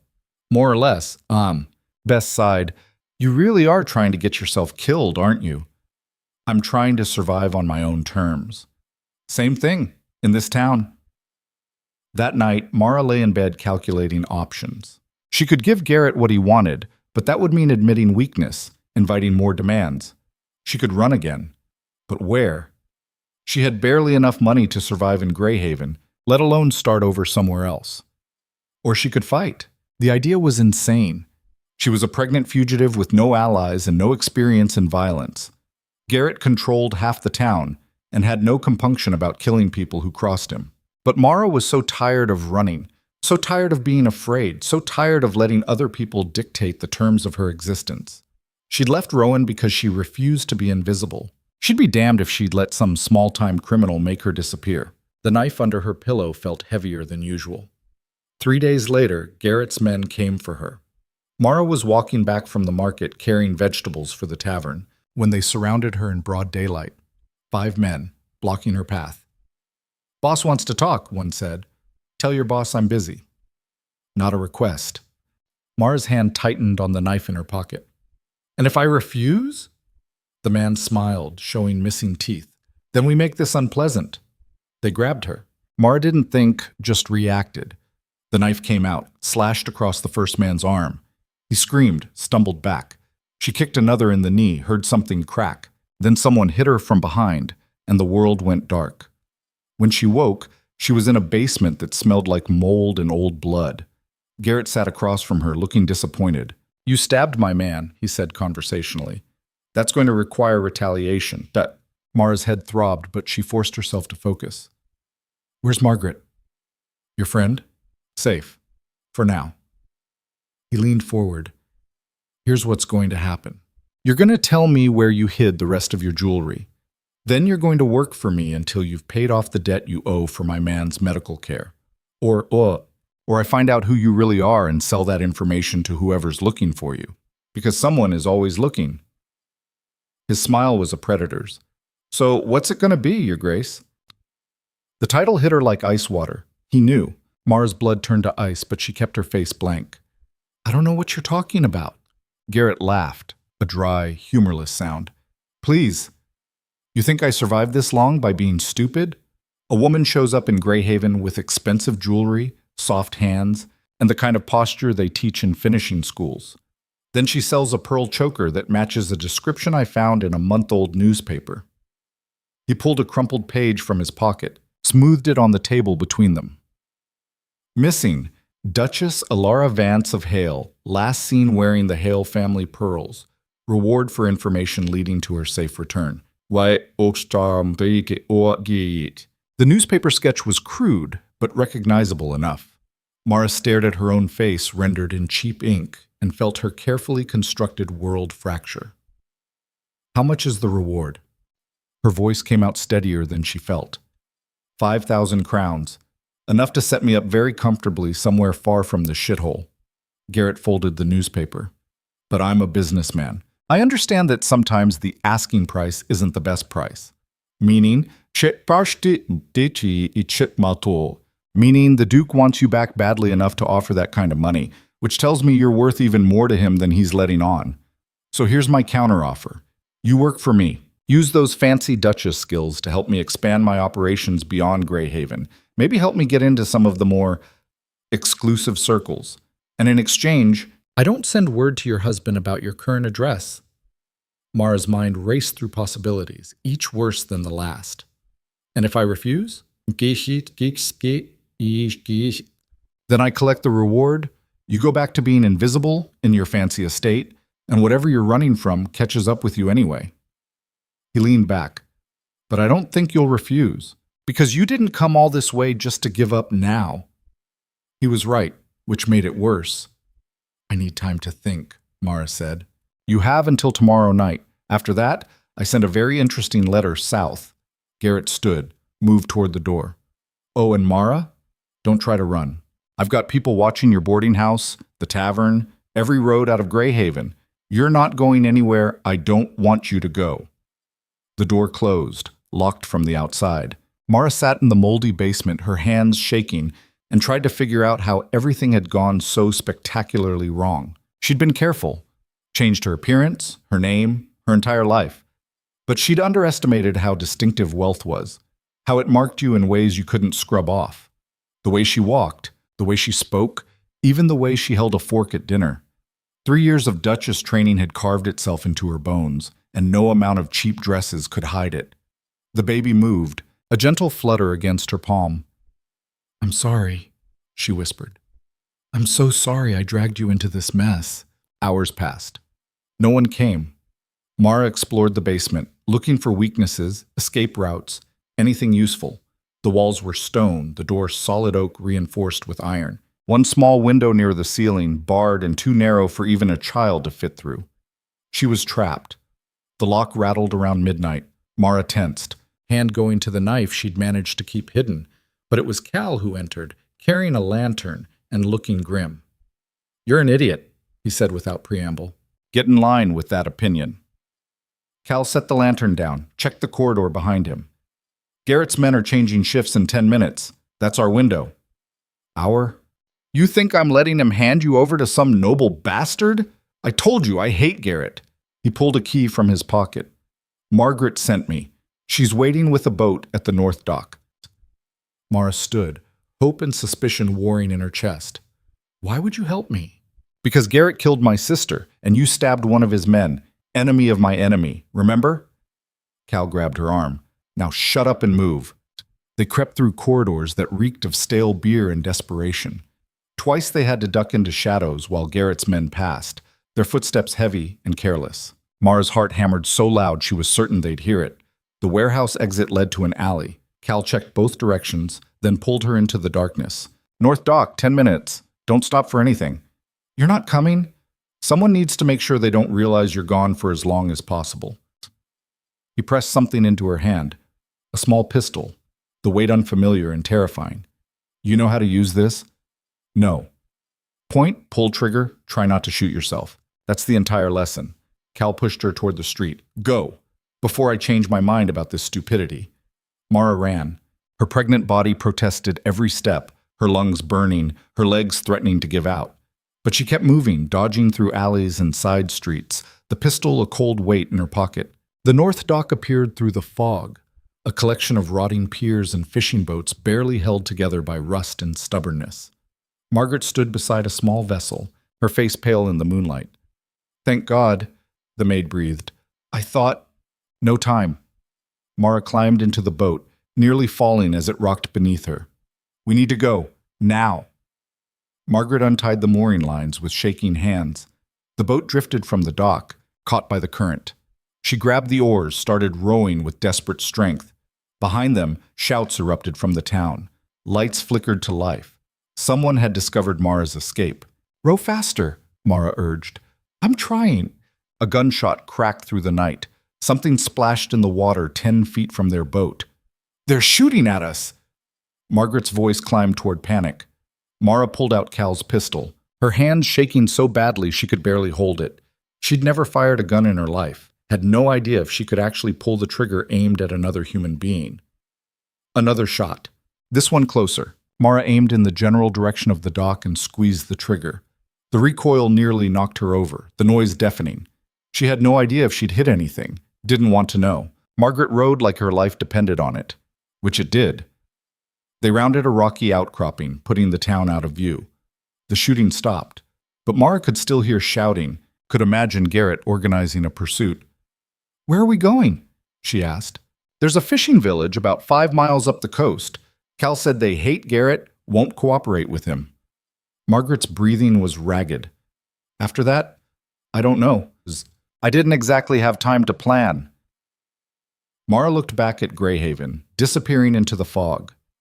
3 weeks of brutal work, of learning to survive, of thinking maybe, just maybe, she could build a life here. All destroyed because she hadn't hidden her past well enough. The rowing became rhythmic, almost meditative. Mara's hands found the second set of oars, and together they pulled through the dark water, putting distance between themselves and everything that had gone wrong. "I should have let you go," Mara said quietly.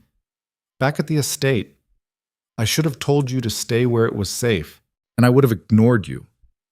Margaret's face was set with determination. "We're in this together, for better or worse. This is definitely worse. Could be better tomorrow." "You don't believe that?" "No," Margaret admitted, "but I'm trying to."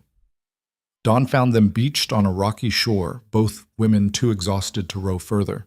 The fishing village Cal had mentioned was visible about a mile inland, a handful of buildings huddled against the wind.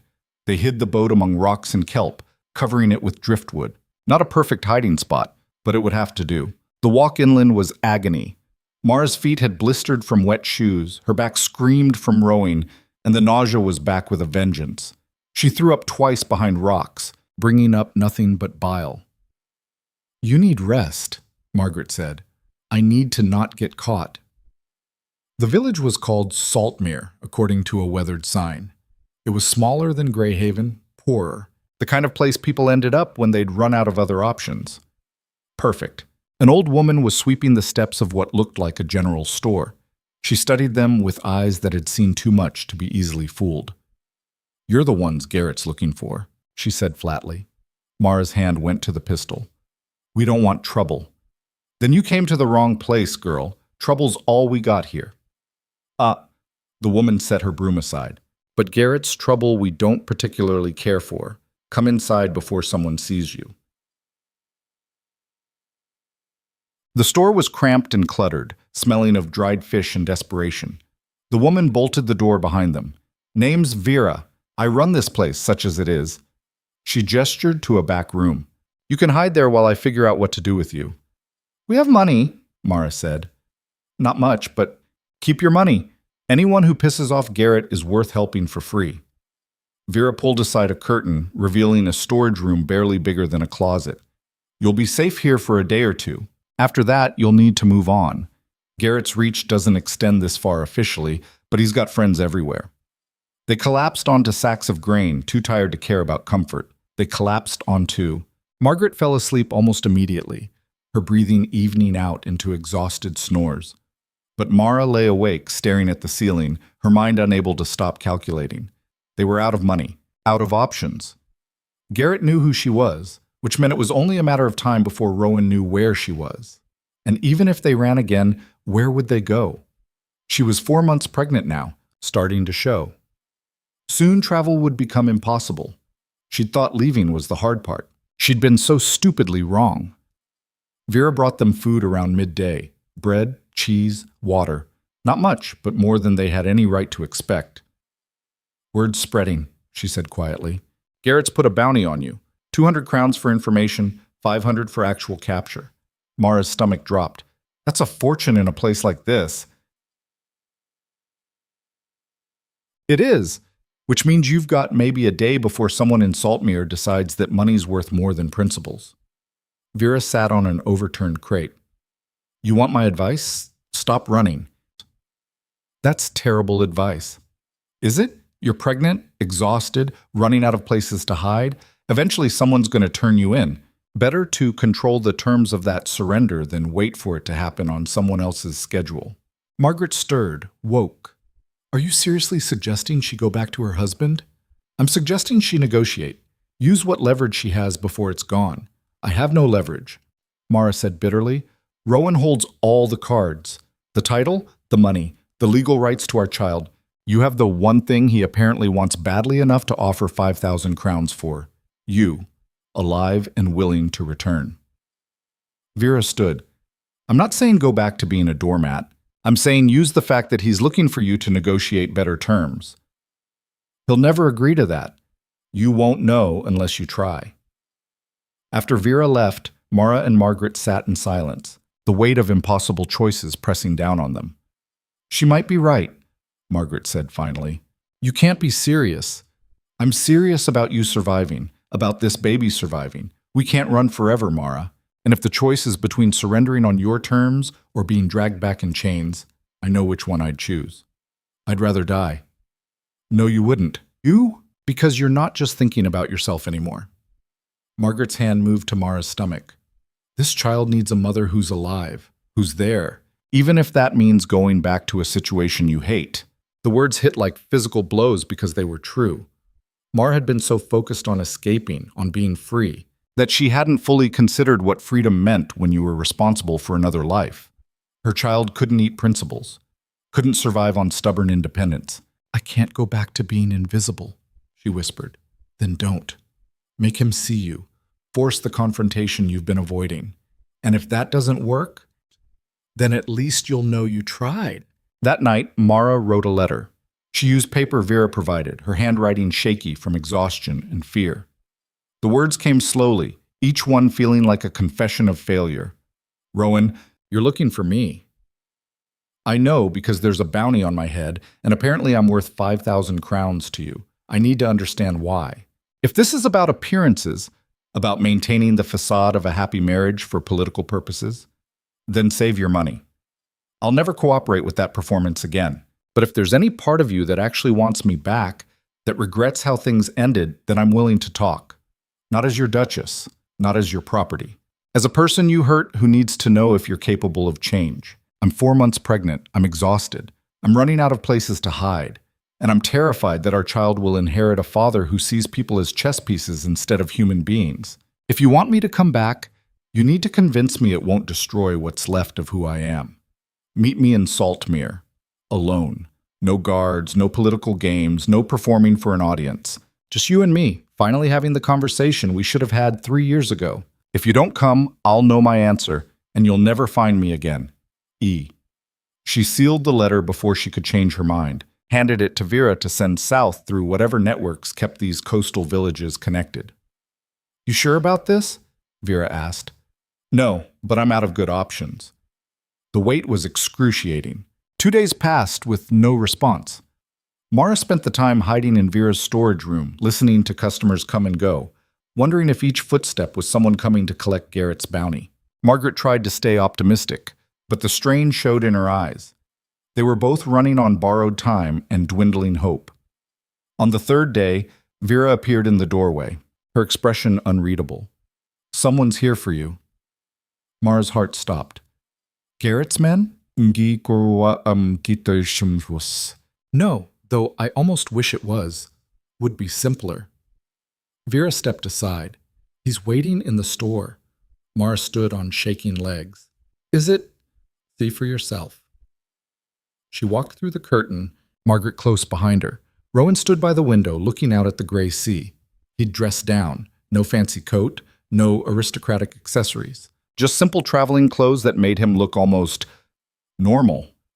He turned when he heard them enter. For a long moment, they just stared at each other. Mara tried to see him through fresh eyes, searching for any sign that he'd changed. But he looked exactly the same, controlled, composed, completely unreadable. You came, she said finally. You asked me to. I didn't think you would. I know. Rowan glanced at Margaret, then Vera. Could we have privacy? No, Mara said immediately. They stay. I don't trust you enough to be alone with you. Something flickered across his face. Hurt, maybe, or recognition of how badly he'd broken her trust. Fair enough. He moved away from the window. You look terrible. 4 months pregnant and living in hiding will do that. I didn't mean... He stopped, rubbed his face. I'm making this worse. I always make it worse. Yes, you do. Rowan sat on a wooden crate, and the informality of it was so shocking that Mara almost laughed. The Duke of Heir sitting on a crate in a fisherman's supply store like a common person. I've been thinking about what you wrote, he said. About why I'm looking for you. And I realized I don't actually know the answer. That's not reassuring. Let me finish. His hands clenched, unclenched. At first, I told myself it was about the heir, that I needed you back because the child you're carrying is the Heir legacy. But that's bullshit. I could have let you go, claimed you died, married someone else, and had another heir. So why didn't you? Because I couldn't stop thinking about what you said. That last night, in your chambers, about me running from something I couldn't name. He met her eyes, and for the first time in their entire marriage, he looked genuinely vulnerable. You were right. I've been running my whole life. From expectations, from emotion, from anything that felt too real to control. And you're telling me this because? Because losing you made me realize what I was running from. I was terrified of you, Ilara. Terrified of what it meant to actually care about someone. So I made you invisible because if I couldn't see you, I couldn't be hurt by you. The admission hung in the air like smoke. Mara wanted to believe him. Wanted so desperately to think that her leaving had actually changed something fundamental in the man she'd married. But wanting and believing were different things. Words are easy, she said. You've always been good with words. It's the actions that matter. I know, which is why I'm not asking you to come back. That stopped her. What? Well, I'm not asking you to return to the estate, to resume being the Duchess, to go back to how things were. Because you're right, that would destroy you. Rowan leaned forward, but I'm asking if there's any possibility of building something new. Not a performance, not a political arrangement, something real. How? I don't know. I've never done real before. His laugh was bitter. But I'm willing to try if you are. Margaret made a soft noise that might have been encouragement or warning. Vera remained silent, watching like this was theater. Mara studied Rowan's face, looking for deception, for calculation, for any sign that this was another manipulation. But all she saw was exhaustion that matched her own. I need guarantees, she said finally. Name them. Our child, boy or girl, inherits everything, not as a compromise or a progressive gesture, as an absolute guarantee. Done. I want legal control over my own finances, not a generous allowance, actual control. I'll have the documents drawn up, and I want the right to leave. If things go back to how they were, if you make me invisible again, I walk away with our child and enough money to survive. Legally binding. Rowan hesitated on that one. That's asking me to give up all leverage. That's asking you to prove you actually want me for more than political convenience. He was quiet for a long moment. My advisors will lose their minds over this. I don't care about your advisors. Neither do I, apparently. Rowan stood. All right, all of it, but I have a condition too. Of course you do, and give me 6 months. Not as the Duchess in the estate. Somewhere neutral. Let me prove that I can be different, that we can be different. And if after 6 months you still want to leave, I won't stop you. Where? Here, or somewhere like here. Somewhere I can't hide behind titles and you can't hide behind walls. He gestured at the village outside. Make me earn you back on equal ground. It was insane. A duke living like a commoner, trying to rebuild a marriage that had never existed in the first place. Every practical part of Mara's brain screamed that this was a terrible idea. But the part of her that had survived 4 months of hell, that had learned to throw boiling water and stab men and row through gunfire, that part whispered that maybe terrible ideas were the only ones worth trying. 6 months, she said, but you live like I've been living. No special treatment, no using your title to make things easier. You work, you struggle, you actually see what survival looks like. Agreed. And if you try to control me, manipulate me, or make me disappear again, I will burn your entire legacy to the ground. I'll tell every newspaper in the kingdom exactly what kind of man you are. Understood. Mara turned to Margaret. What do you think? The maid's expression was complicated. Hope mixed with deep skepticism. I think you should get everything in writing before you agree to anything. Smart woman, Vera said. I've got paper and witnesses. They spent the next 3 hours hammering out details that would make a lawyer weep. Rowan wrote everything in his own hand, the inheritance terms, the financial independence, the escape clause. Vera and 2 other villagers she trusted signed as witnesses. When it was done, Mara had a document that gave her more power than any duchess in history had ever held. It would be meaningless if Rowan decided to break it. His political connections could tie her up in courts for years, but the fact that he'd signed it all meant something. Maybe. Where do we start? Rowan asked as the witnesses left. You start, Mara said, by finding work. Vera, does anyone in Saltmir need labor? The old woman's smile was wicked. Oh, I know just the person. Rowan ended up working on a fishing boat. The captain, a weathered man called Torsten, who'd lost most of his teeth to scurvy, looked the former duke up and down with undisguised skepticism. You ever hauled nets before? No. Gutted fish? No. Been on a boat in rough water? Does a pleasure yacht count? Torsten spat over the side of the dock. You'll do.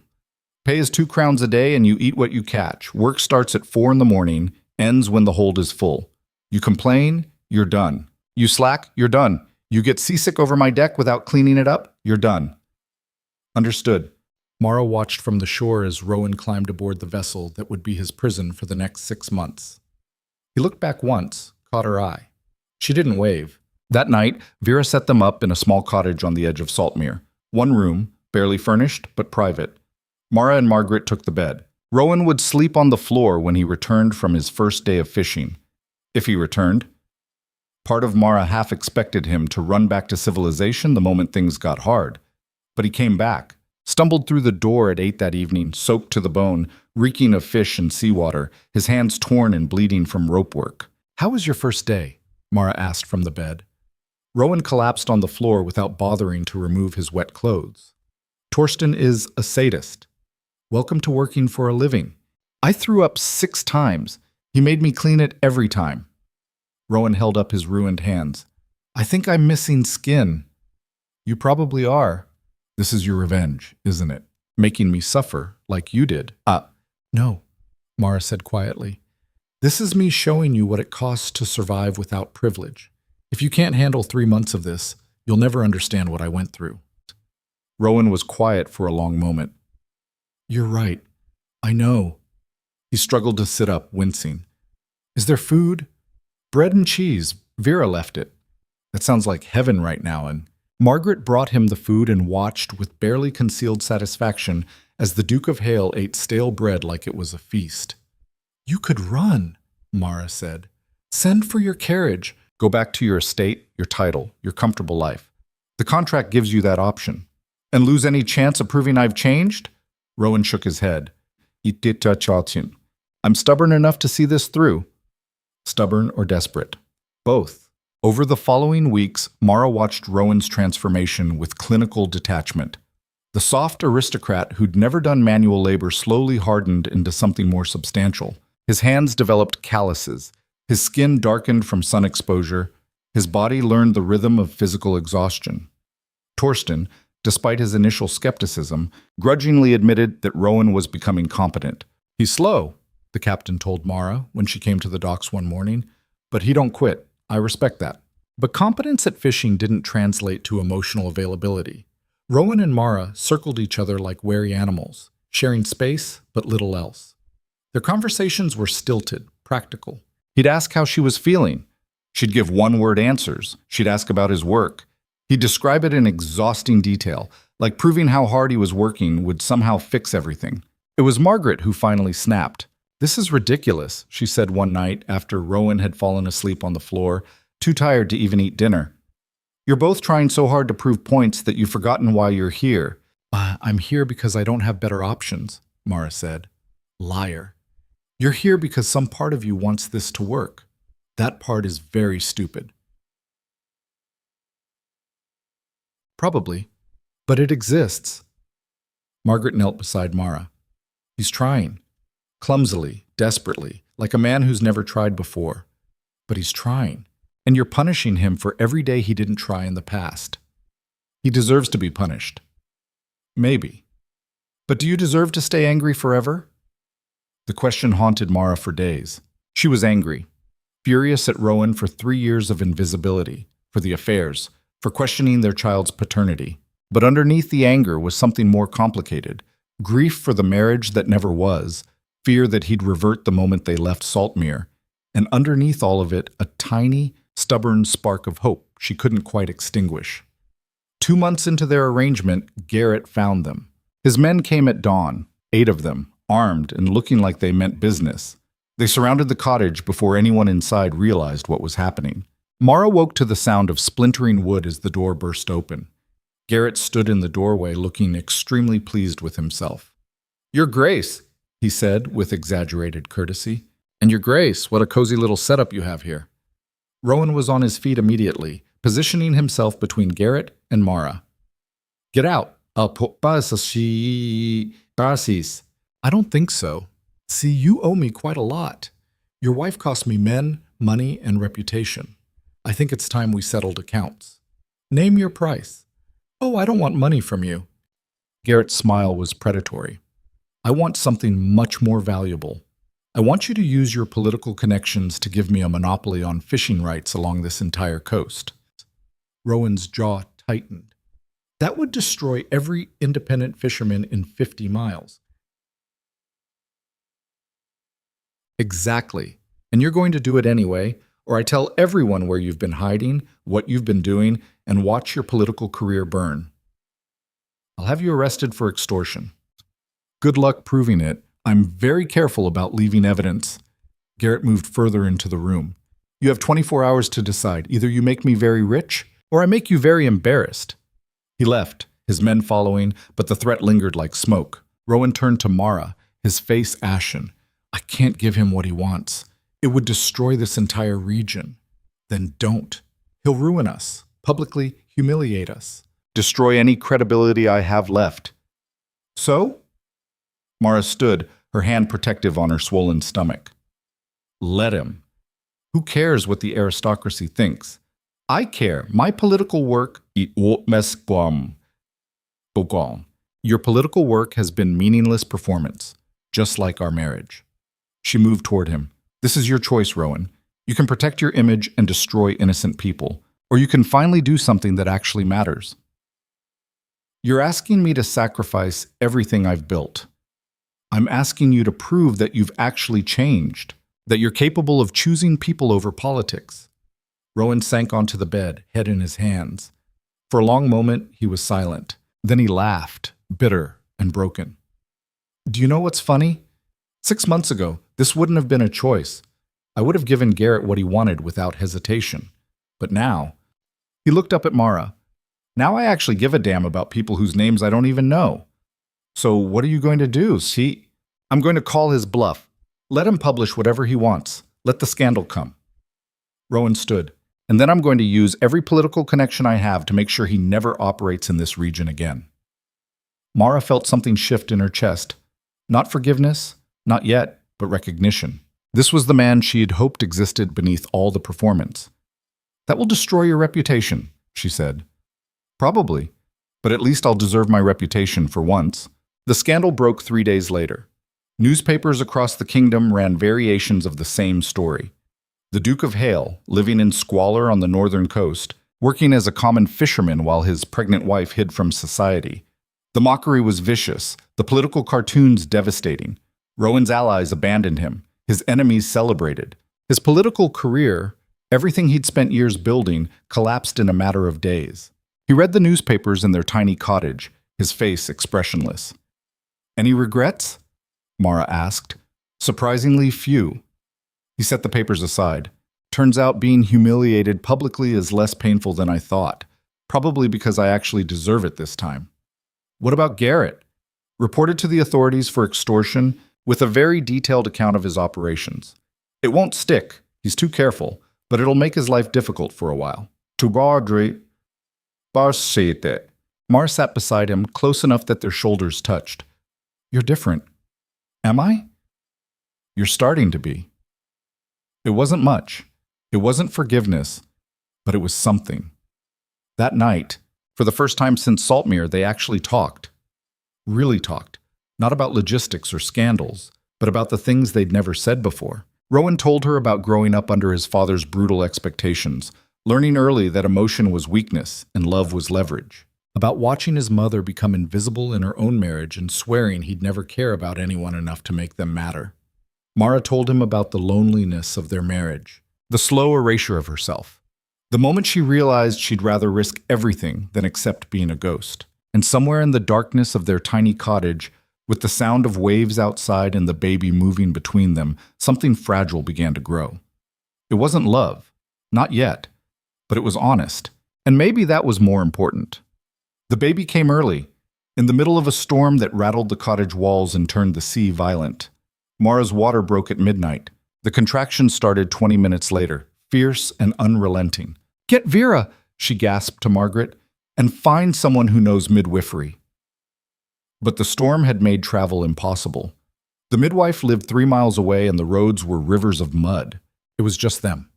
Margaret boiled water with shaking hands. Rowan paced like a caged animal, utterly useless. Do something, Mara screamed between contractions. What? I don't know how to figure it out. For 6 hours, Mara labored in agony while the storm raged, and Rowan learned what helplessness actually felt like. He held her hand when she'd let him, brought water when she demanded it, and stayed out of his way when Margaret needed space to work. Near dawn, when Mara was certain she was dying, when the pain had transcended anything she'd imagined possible, Margaret said words that sounded like salvation. I see the head. One more push. Mara pushed with everything she had left. And suddenly there was crying. Not hers, but small and furious and absolutely perfect. It's a girl, Margaret said, her voice thick with tears. You have a daughter. Mara collapsed back, too exhausted to do anything but breathe. Margaret cleaned the baby, wrapped her in the cleanest cloth they had, and placed her in Mara's arms. She was tiny, perfect, with Rowan's eyes and Mara's stubborn chin, and a scream that suggested she was thoroughly unimpressed with her entrance into the world. Hello, Mara whispered. I'm your mother, and I promise you're going to be seen. Rowan stood frozen at the edge of the bed, staring at his daughter like she was something alien and miraculous. Can I? He stopped, started again. May I hold her? Mara hesitated, then nodded. Rowan took the baby with terrified gentleness, cradling her like she might shatter. His hands, rough and calloused from months of fishing, seemed impossibly large against her tiny body. She's beautiful, he said, his voice cracking. She's perfect. She's ours, Mara corrected, and she's going to grow up knowing she matters. Rowan looked at Mara, their daughter between them, and for the first time in their entire relationship, she saw him cry. I'm sorry, he said, for all of it, for every day I made you feel invisible, for being too much of a coward to love you properly. I'm so sorry, sup. And maybe it was the exhaustion, or the hormones, or the sheer impossibility of everything they'd survived to reach this moment, but Mara believed him. Then be better, she said. For her, I will. I swear I will. The storm broke at sunrise, light flooding through the cottage window and illuminating the three of them, broken, battered, but somehow still standing. Outside, Vera's voice called through the clearing weather. Is everyone alive in there? Margaret opened the door. We have a baby. Well, that's one way to weather a storm. Can I see? They gathered around the bed, Margaret and Vera, Rowan and Mara, and the tiny girl who'd been born in chaos and would inherit a world they'd have to rebuild. What's her name? Vera asked. Mara looked at Rowan. For the first time, they made a decision together. Clara, Rowan said, after my mother. Thorn, Mara added, for the woman I became when I ran, Atkan. Clara Thornhale, Margaret said. Poor kid's got a mouthful. But the baby didn't seem to care. She'd fallen asleep in Rowan's arms, her tiny fist wrapped around his finger, and for a moment everything was exactly as it should be. Then Garrett's men kicked in the door. 5 men poured through the doorway, Garrett at their center like a spider in human form. Rowan moved without thinking, shielding Clara with his body, positioning himself between the intruders and his family. The instinct was so immediate, so visceral, that it surprised even him. Touching, Garrett said, his smile sharp enough to draw blood. The Duke playing protector, but you're a bit late for that role, don't you think? Or Get out. Rowan's voice was flat, dangerous in a way Mara had never heard before. I don't think so. See, I came to collect what you owe me. And since you decided to play hero instead of businessman, the price just went up. Vera stepped forward, her weathered face set with fury. You've got no authority here, Garrett. This is Saltmir, not Greyhaven. Authority is wherever I say it is, old woman. He gestured to his men. Take the baby. Everything happened at once. Rowan lunged, still holding Clara. Margaret threw the kettle of boiling water, years of kitchen work making her aim deadly accurate. It caught one of Garrett's men full in the face. His screams filled the cottage. Mara grabbed the nearest weapon, a fire poker, and swung it at another man's knee. The crack was audible even over the chaos. But there were too many of them. One of the men wrenched Clara from Rowan's arms.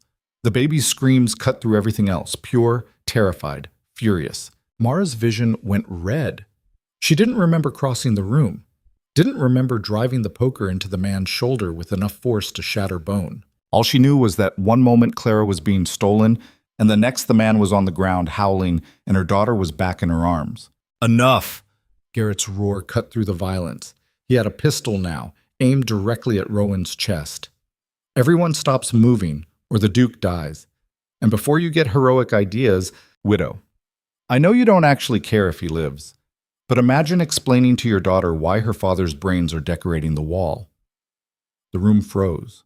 Garrett's smile returned, colder now. That's better. Here's what's going to happen. You're all coming with me. The Duke and Duchess will be my guests until certain arrangements are made.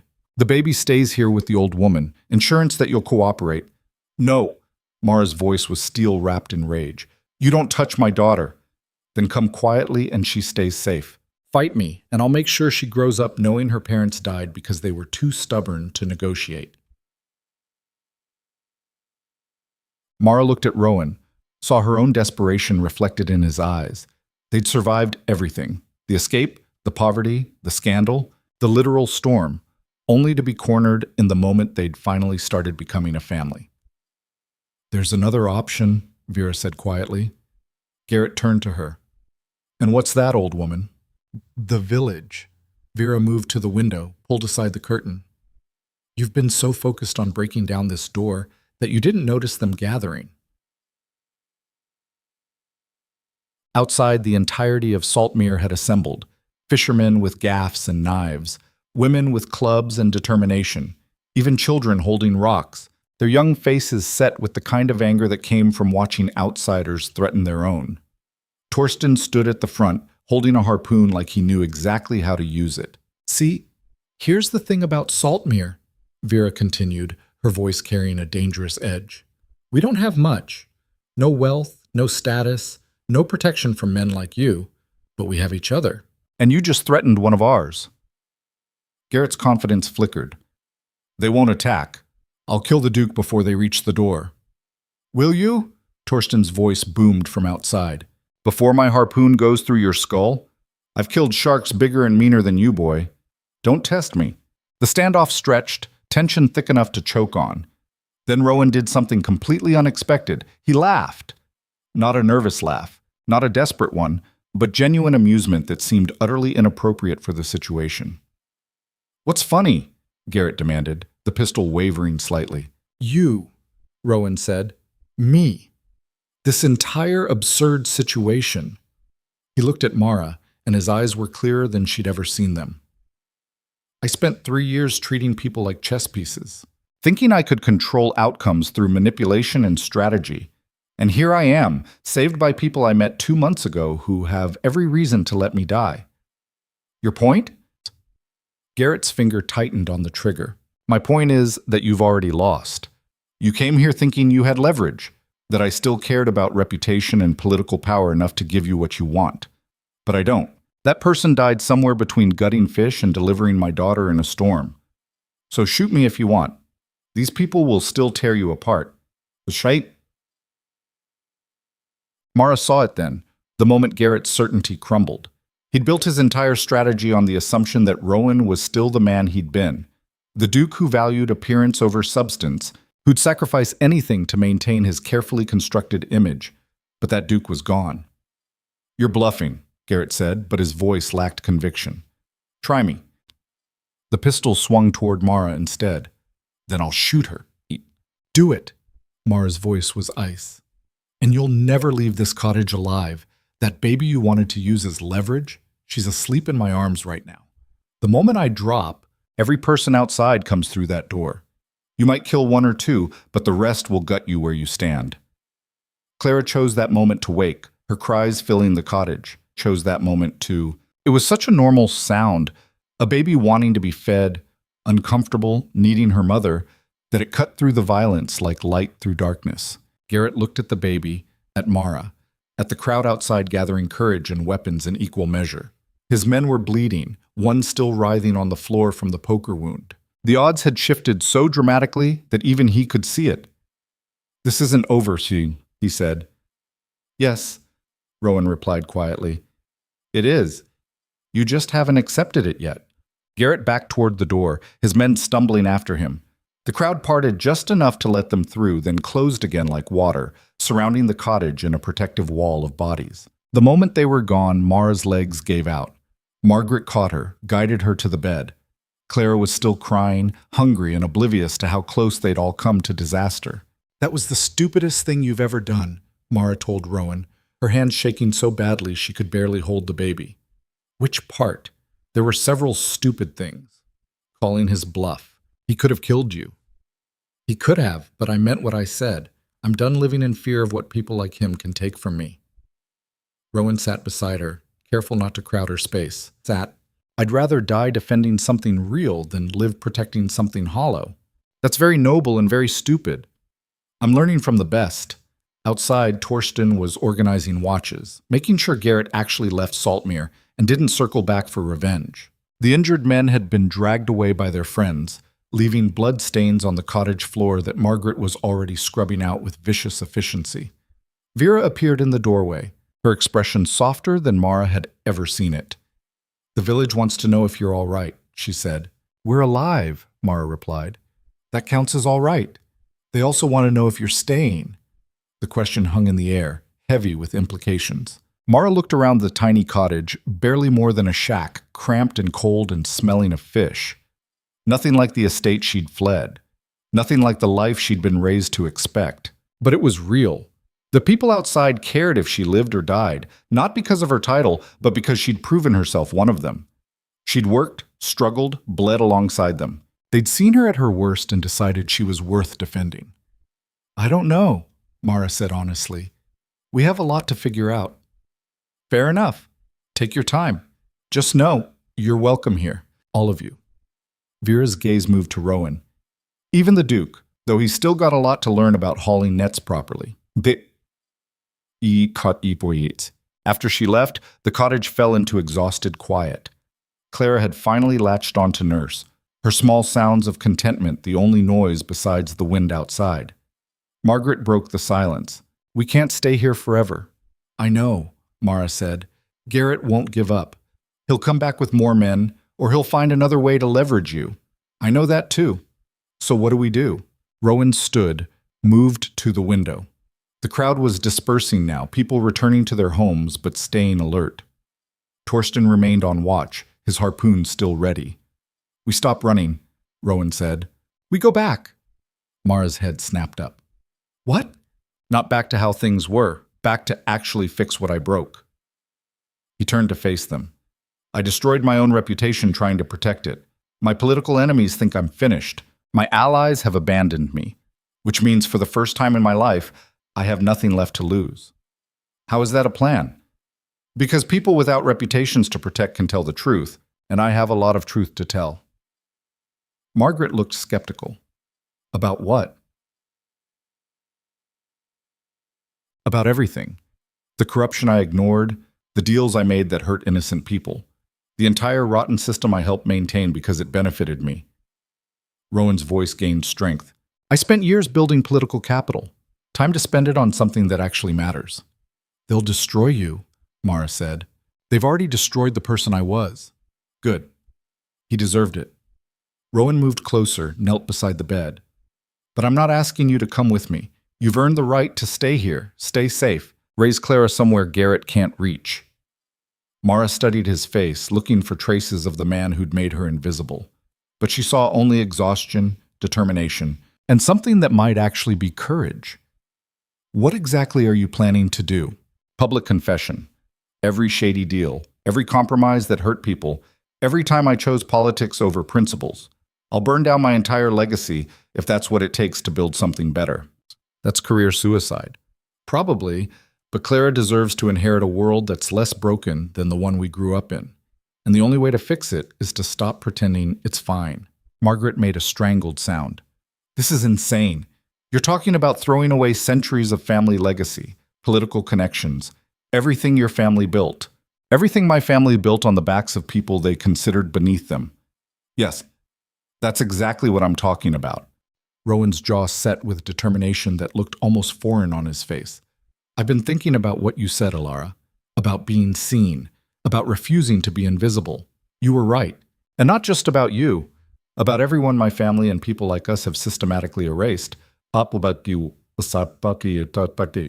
Mara felt something shift in her chest. This wasn't the calculated politician she'd married.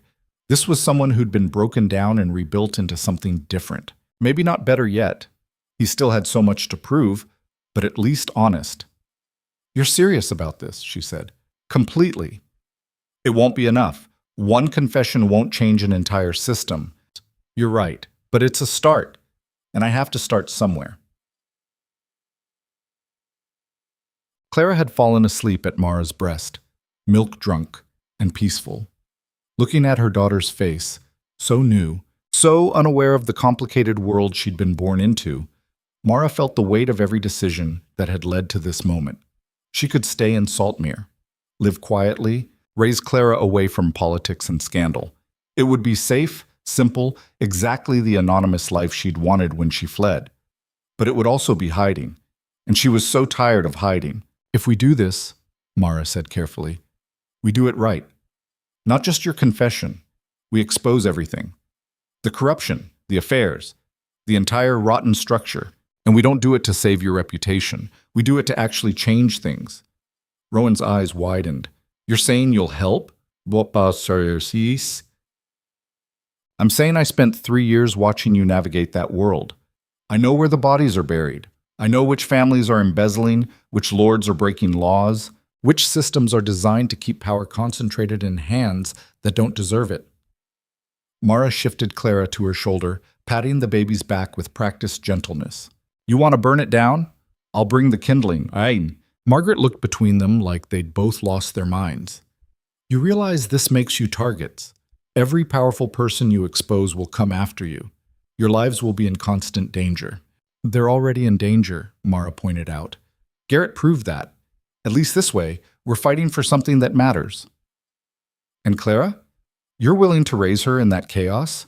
I'm willing to raise her in a world where people like Garrett don't have unchecked power, where women like me aren't traded like property, where children inherit based on ability, not just accidents of birth. Mara's voice strengthened. Yes, I'm willing to fight for that. Rowan reached out slowly, giving Mara time to refuse. When she didn't pull away, his hand covered hers. We do this together, he said, as partners, not as Duke and Duchess, but as people trying to fix something broken. Together, Mara agreed. But if you make me invisible again, if you try to control this narrative to protect yourself, I will personally make sure your confession includes every sordid detail of our marriage. Fair. They sat in the ruined cottage, exhausted, beaten, with a newborn between them and an angry crime lord somewhere nearby planning revenge, and began plotting how to tear down an entire system. It took 3 days to make arrangements. Torsten agreed to send messages south using the fishing trade networks. Within a week, every major newspaper in the kingdom would receive a sealed letter from the Duke of Heir requesting their presence at an unprecedented public address. Vera helped them plan the logistics. You'll need protection. Real protection, not just political promises. I have an idea about that, Rowan said. He'd been writing letters constantly, to people he'd wronged, connections he'd burned, allies he'd betrayed in pursuit of power. There are good people trapped in that system too, people who wanted to do right but couldn't afford the political cost. Maybe now, with everything already burned down, they'll find their courage. That's optimistic, Margaret said. I know, I'm trying something new. Mara spent her time documenting everything she'd witnessed. 3 years of quiet observation had given her an encyclopedia of corruption. She wrote it all down, names, dates, specific incidents. The earl who'd embezzled funds meant for orphanages.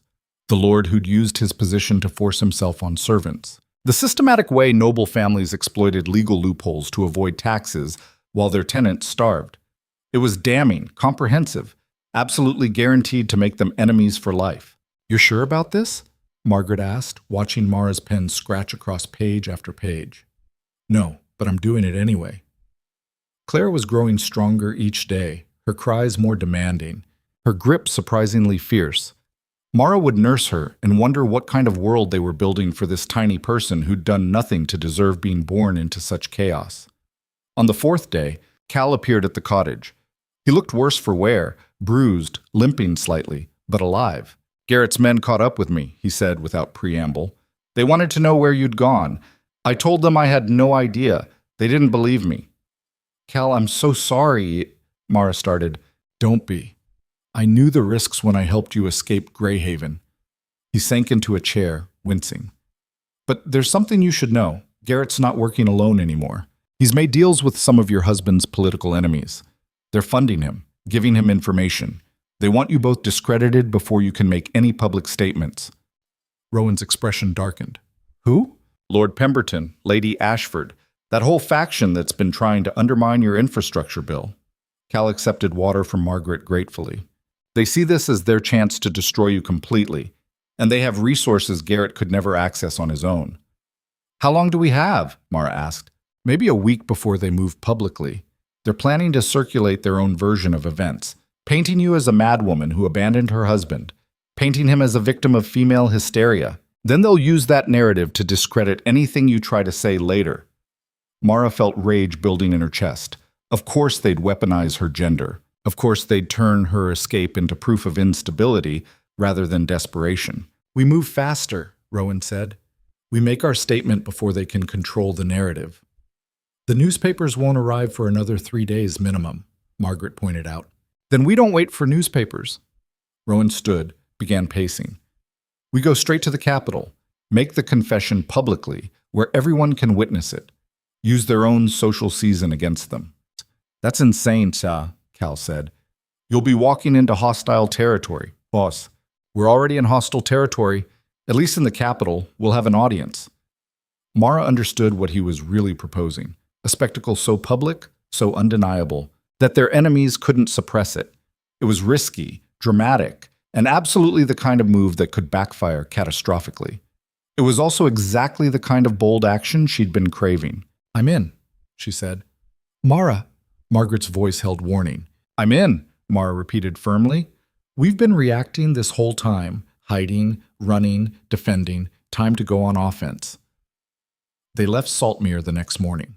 The entire village turned out to see them off, a send-off so different from Mara's original escape that it felt like a completely different life. Torsten pressed a wicked-looking knife into Rowan's hands. For good luck, the old captain said, and for gutting anyone who tries to stop you. Bam bis sympathies. Vera hugged Mara fiercely. You come back, you hear me? This is still your home if you need it. I will, Mara promised, surprised to find she meant it. The journey south took 6 days. They traveled in a hired coach. Nothing fancy, but faster than walking with a newborn. Clara was remarkably good during travel, sleeping most of the time or nursing contentedly while the landscape rolled past. Rowan spent the journey refining his confession, writing and rewriting until the words were perfect. Mara read each draft, offering brutal honesty about what would land and what sounded like political maneuvering. This part, she said, pointing to a paragraph about economic reform, sounds like you're making excuses. Own what you did wrong without immediately pivoting to solutions. But the solutions matter. They do. But first, you have to make people believe you actually regret the harm. Solutions come after accountability. He rewrote it. Margaret kept watch. He rewrote it. Margaret, her eyes constantly scanning for potential threats. Cal had chosen to stay in Saltmir, saying someone needed to keep an eye on Garrett's movements. But he'd given them names of people in the capital who might help. A network of servants and working-class folks who had no love for the nobility. 3 days from the capital, they passed through a town where newspapers were already circulating. The headlines were exactly as Cal had warned. Duchess's madness, the tragic fall of Lady Hale, Duke's heartbreak, a husband's desperate search. The articles painted Mara as unstable, possibly dangerous, certainly not to be trusted. They're moving faster than we thought, Margaret said, reading over Mara's shoulder. Doesn't matter. By the time we're done, no one will believe their version. Mara crumpled the newspaper. Though I'll admit, being called mad is exactly what I expected. Does it bother you? Rowan asked. Honestly? No. I spent 3 years being invisible. Being called mad at least means they're acknowledging I exist. The capital appeared on the horizon like a collection of spires and smoke, wealth and poverty crammed together in organized chaos. Mara hadn't seen it since her wedding 3 years ago, a lifetime ago, when she'd been a different person entirely. Now, returning with a newborn daughter and a plan to burn down the social structure that had nearly destroyed her, it looked almost beautiful. They arrived during the height of the social season. Perfect timing. Every person who mattered would be in the city, attending balls and gatherings, performing their own elaborate dances of power and influence. Rowan had sent word ahead to one person he still trusted, Lord Thatcher, an older politician who'd been pushing for reform for decades with little success. The man met them at a modest townhouse on the edge of the aristocratic district. "You look terrible," Thatcher said by way of greeting.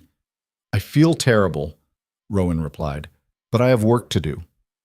Thatcher studied them, the former duke in fisherman's clothes, the runaway duchess holding a baby, the maid who looked ready to fight anyone who came close. "This is either the bravest thing I've ever witnessed," he said slowly, "or the stupidest. I haven't decided which." "Can it be both?" Mara asked. "Usually is." Thatcher stepped aside, letting them enter.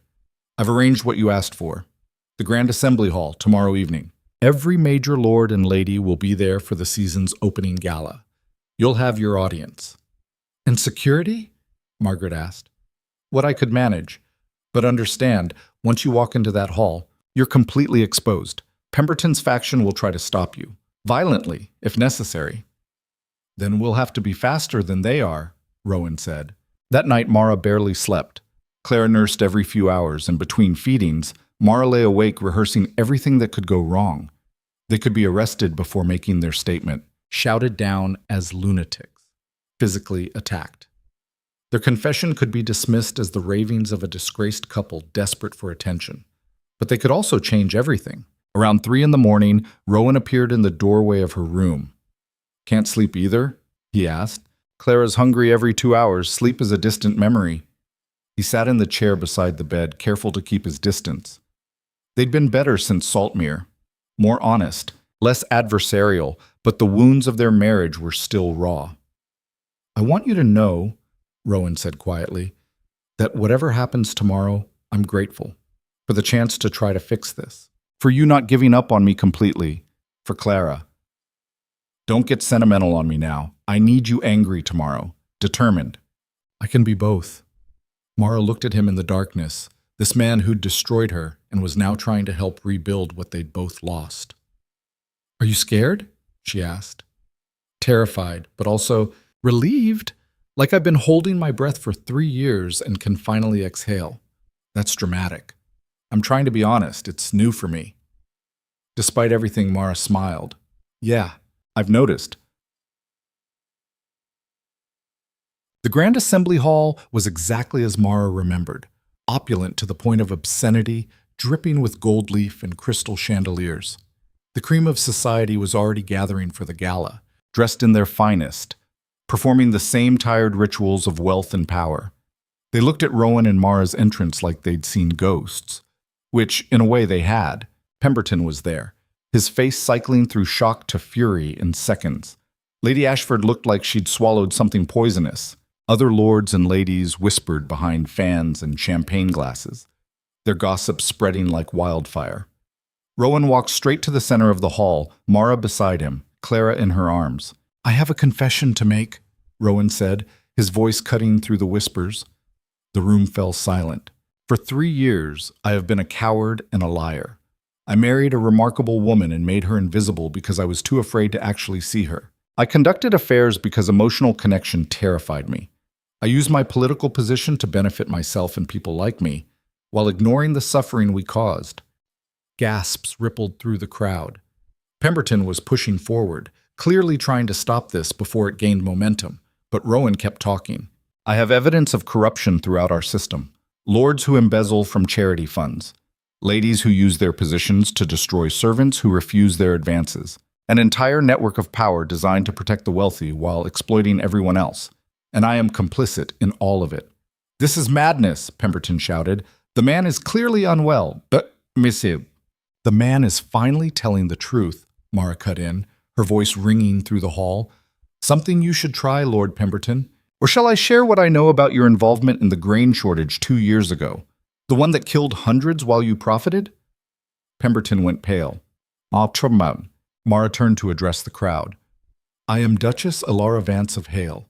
I ran from my marriage because I was treated as property rather than a person. I gave birth to my daughter in a fishing village during a storm because it was safer than staying in a house where I was invisible.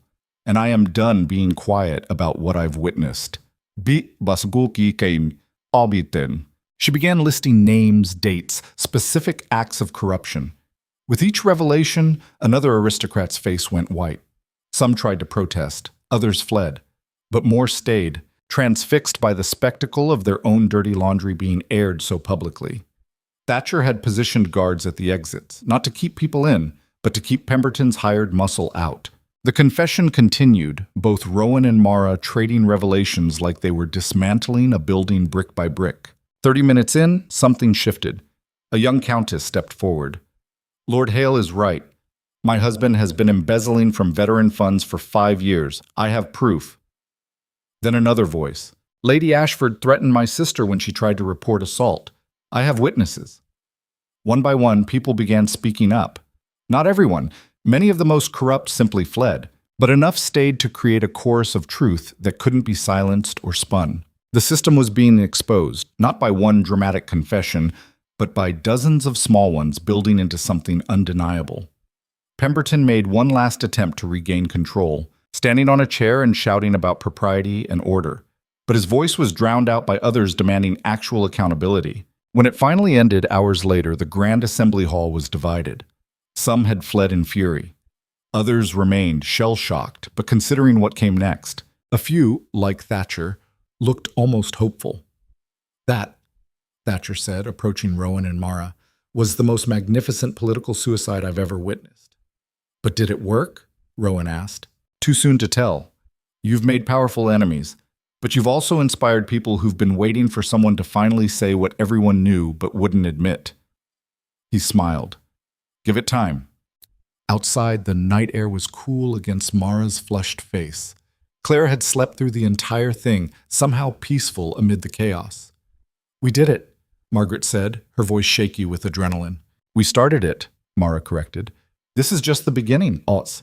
Rowan looked at her and his expression was complicated, exhausted, relieved, terrified, but also something approaching pride. "Whatever comes next," he said, "we face it together?" Mara thought about everything they'd survived. The escape, the poverty, the violence, the storm, the slow, painful process of becoming people who could actually see each other. "Together," and she agreed, "but on my terms. I wouldn't have it any other way." As they walked back to Thatcher's townhouse through streets that were already buzzing with news of the confession, Mara felt something she hadn't felt in years. Hope. Not the naive hope of a young bride thinking love would conquer all, but the hard-earned hope of someone who'd survived the worst and come out stronger. The fight wasn't over. Pemberton and his allies would regroup, would try to destroy them.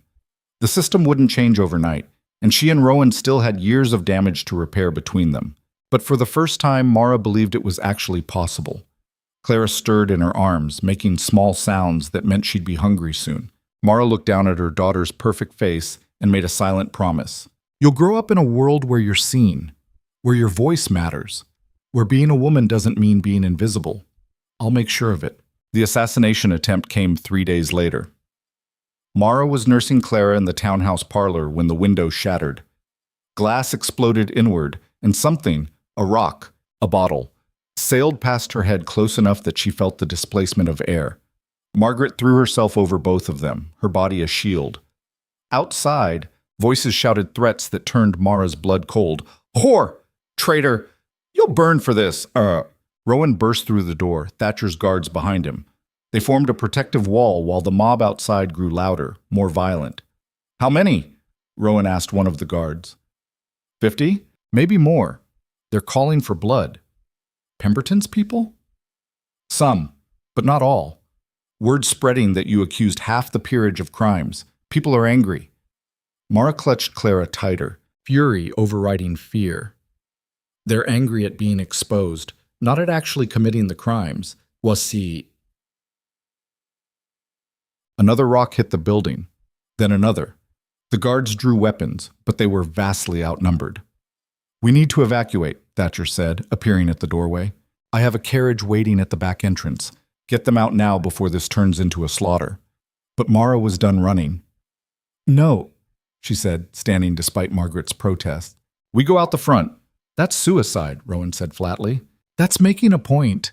Mara handed Clara to Margaret. "Keep her safe, I'll be back." "Mara, I didn't survive everything I survived to hide from an angry mob. Either they kill me or they don't. But I'm not giving them the satisfaction of seeing me afraid." She She walked toward the front door before anyone could stop her. Rowan cursed and followed, matching her stride. "You're insane," he said. "I know. Try to keep up. That's it." The guards tried to block them, but Thatcher waved them aside. "Let them go. Sometimes courage looks like stupidity until it works." Mara opened the front door and stepped into the street. The mob fell silent, shocked by her audacity. 50 people, maybe more, holding torches and makeshift weapons, their faces twisted with righteous anger. At the front stood several lords and ladies she recognized, their expensive clothes at odds with the violence they were inciting. "You wanted to talk to me?" Mara asked, her voice carrying across the sudden quiet. "Here I am. Say what you came to say." A man near the front, Lord something or other, she'd never bothered learning his name, stepped forward. "You've destroyed innocent reputations with your lies." "Innocent?" Mara laughed, sharp and bitter. "Is that what you call Lord Pemberton stealing from orphan funds? Lady Ashford forcing herself on servants? Your own brother embezzling from his tenants while they starved? Some. The man's face went purple. "You have no proof. I have documentation. Witness statements. Financial records that would make a magistrate weep." Mara moved down the steps, closer to the mob. Rowan stayed beside her, tense but silent. "But you're not really here about proof, are you? You're here because I broke the rules, because I refused to stay quiet and decorative and invisible." A woman in expensive silk called out, "You abandoned your husband, your duty." "My husband made me a ghost in my own marriage. I reclaimed my life. That's not abandonment, that's survival." Mara's voice strengthened. "How many of you have wanted to escape but couldn't? How many of you know the system is broken but stay silent because speaking up costs too much?" Silence. But it was a different quality now, uncertain rather than hostile. "I'm not asking you to like me," Mara continued. "I'm asking you to open your eyes. Look at what we've built. A society where wealth excuses crimes, where women are property, where children inherit power they haven't earned and use it to hurt people with no recourse." "So you'd destroy everything?" someone shouted. "I'd rebuild it into something better, something where Clara, my daughter, doesn't have to choose between being seen and being safe." Rowan stepped forward then, and his voice was steady. "I spent 3 years maintaining this system because it benefited me. I ignored corruption, participated in it, profited from it. And then my wife, who is braver than I'll ever be, showed me what that cost. Not in political capital, but in human lives." "Pretty words from a disgraced duke," a lord sneered.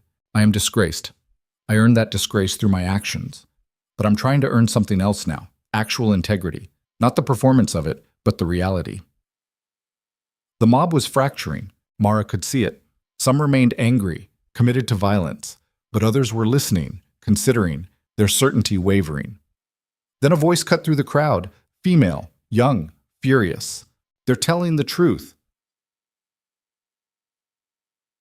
A girl pushed forward, maybe 17, dressed in servant's clothes.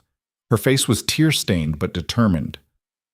"Lady Ashford assaulted me 6 months ago," she said, her voice shaking. "Threatened to destroy my family if I told anyone. I've been silent because I was scared. But if a duchess can risk everything to speak truth, so can I." Another voice joined hers.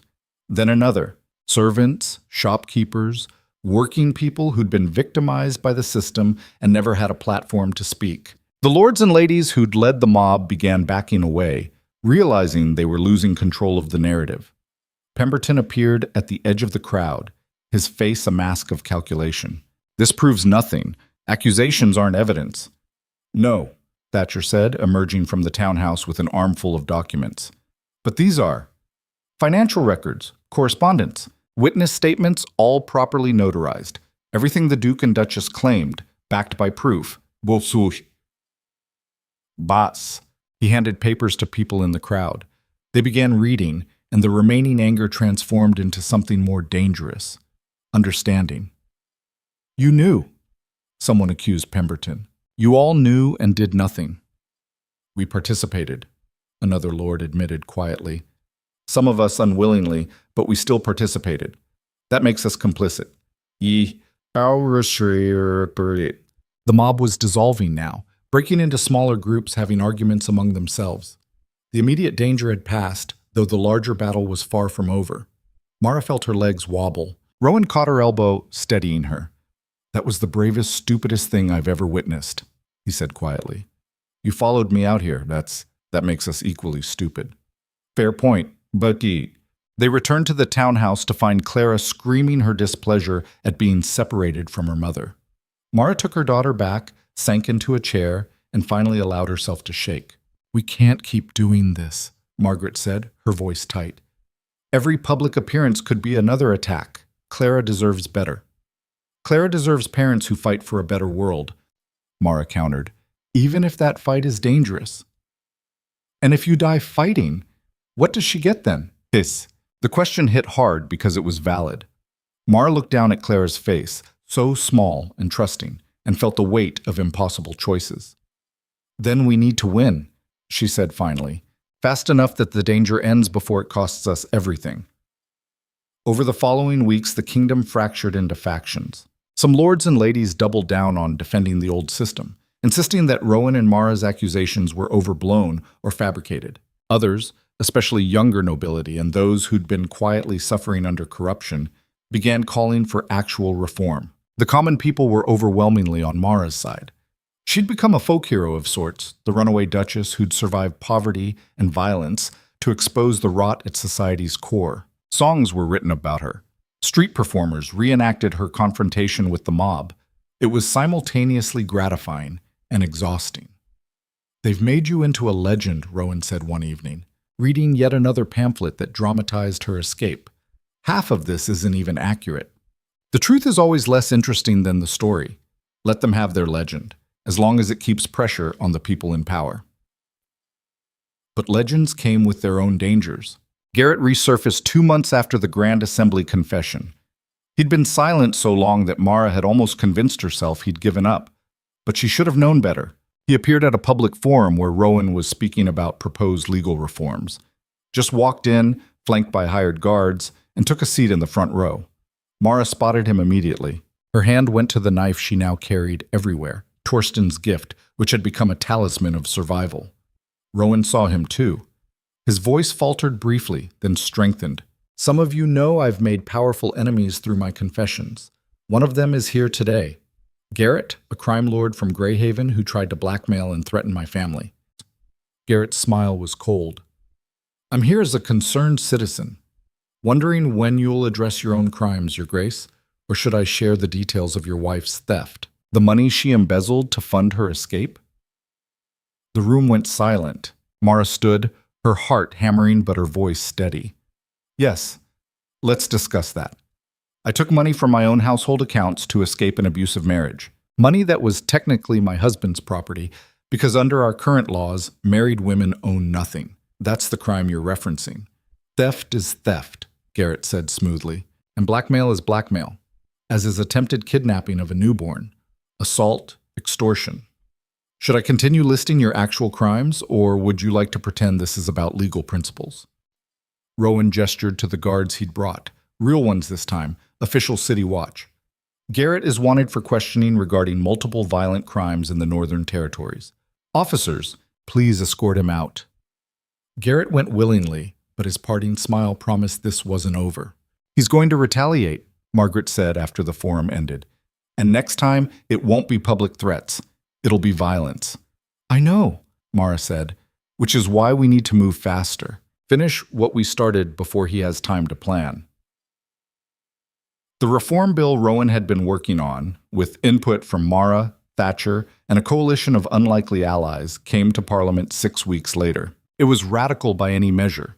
Legal protections for women's property rights, restrictions on noble immunity from prosecution, requirements for financial transparency and charitable foundations, actual consequences for lords who abuse their positions. The debate was vicious. Pemberton led the opposition, painting the reforms as attacks on tradition and order. "If we allow women to control their own finances, marriages will collapse. If we prosecute nobility for crimes, the entire social structure crumbles." "Good," Rowan replied from the floor. "Let it crumble. We'll build something better from the ruins." The vote was scheduled for the following week.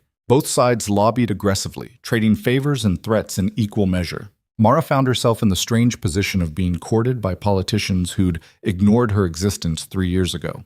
They wanted her support, her influence with the common people, her story to lend weight to their positions. She used every bit of leverage she had.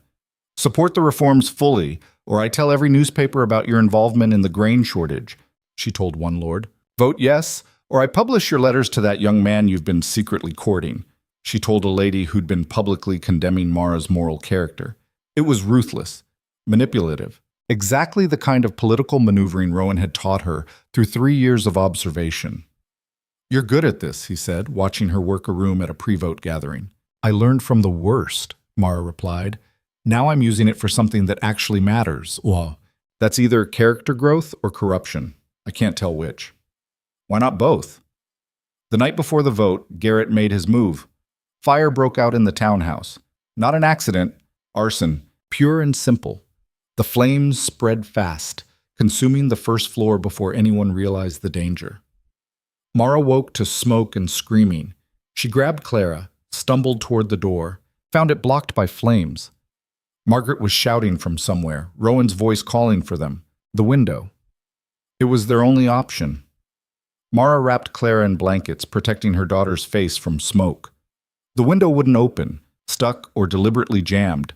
She grabbed a chair, smashed the glass, knocked out the remaining shards with numb hands. "Jump!" Rowan's voice from below. He'd somehow made it outside, was positioning himself beneath the window. "I can't." "You can. I'll catch her. Trust me." Mara looked at her daughter's face, then at the flames creeping closer. This was insane. But staying was death. She kissed Clara's forehead, whispered a prayer she didn't believe in, and dropped her daughter out the window. Time crystallized. Mara watched Clara fall, watched Rowan's arms open, watched her baby disappear into his grasp. Safe. He had her. She was safe. Then Mara jumped. She hit the ground wrong, felt something in her ankle snap.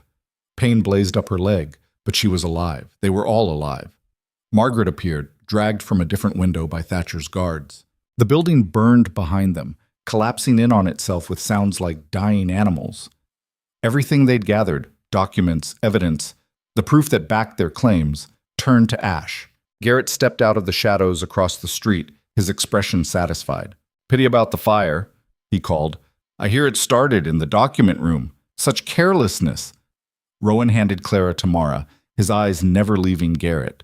When he spoke, his voice was soft and absolutely lethal. "You just made a mistake." "Did I? Looks like I destroyed all your evidence. Going to be hard to prove corruption without documentation." "We still have witnesses," Mara said through gritted teeth, her ankles screaming. "Witnesses die. Evidence burns.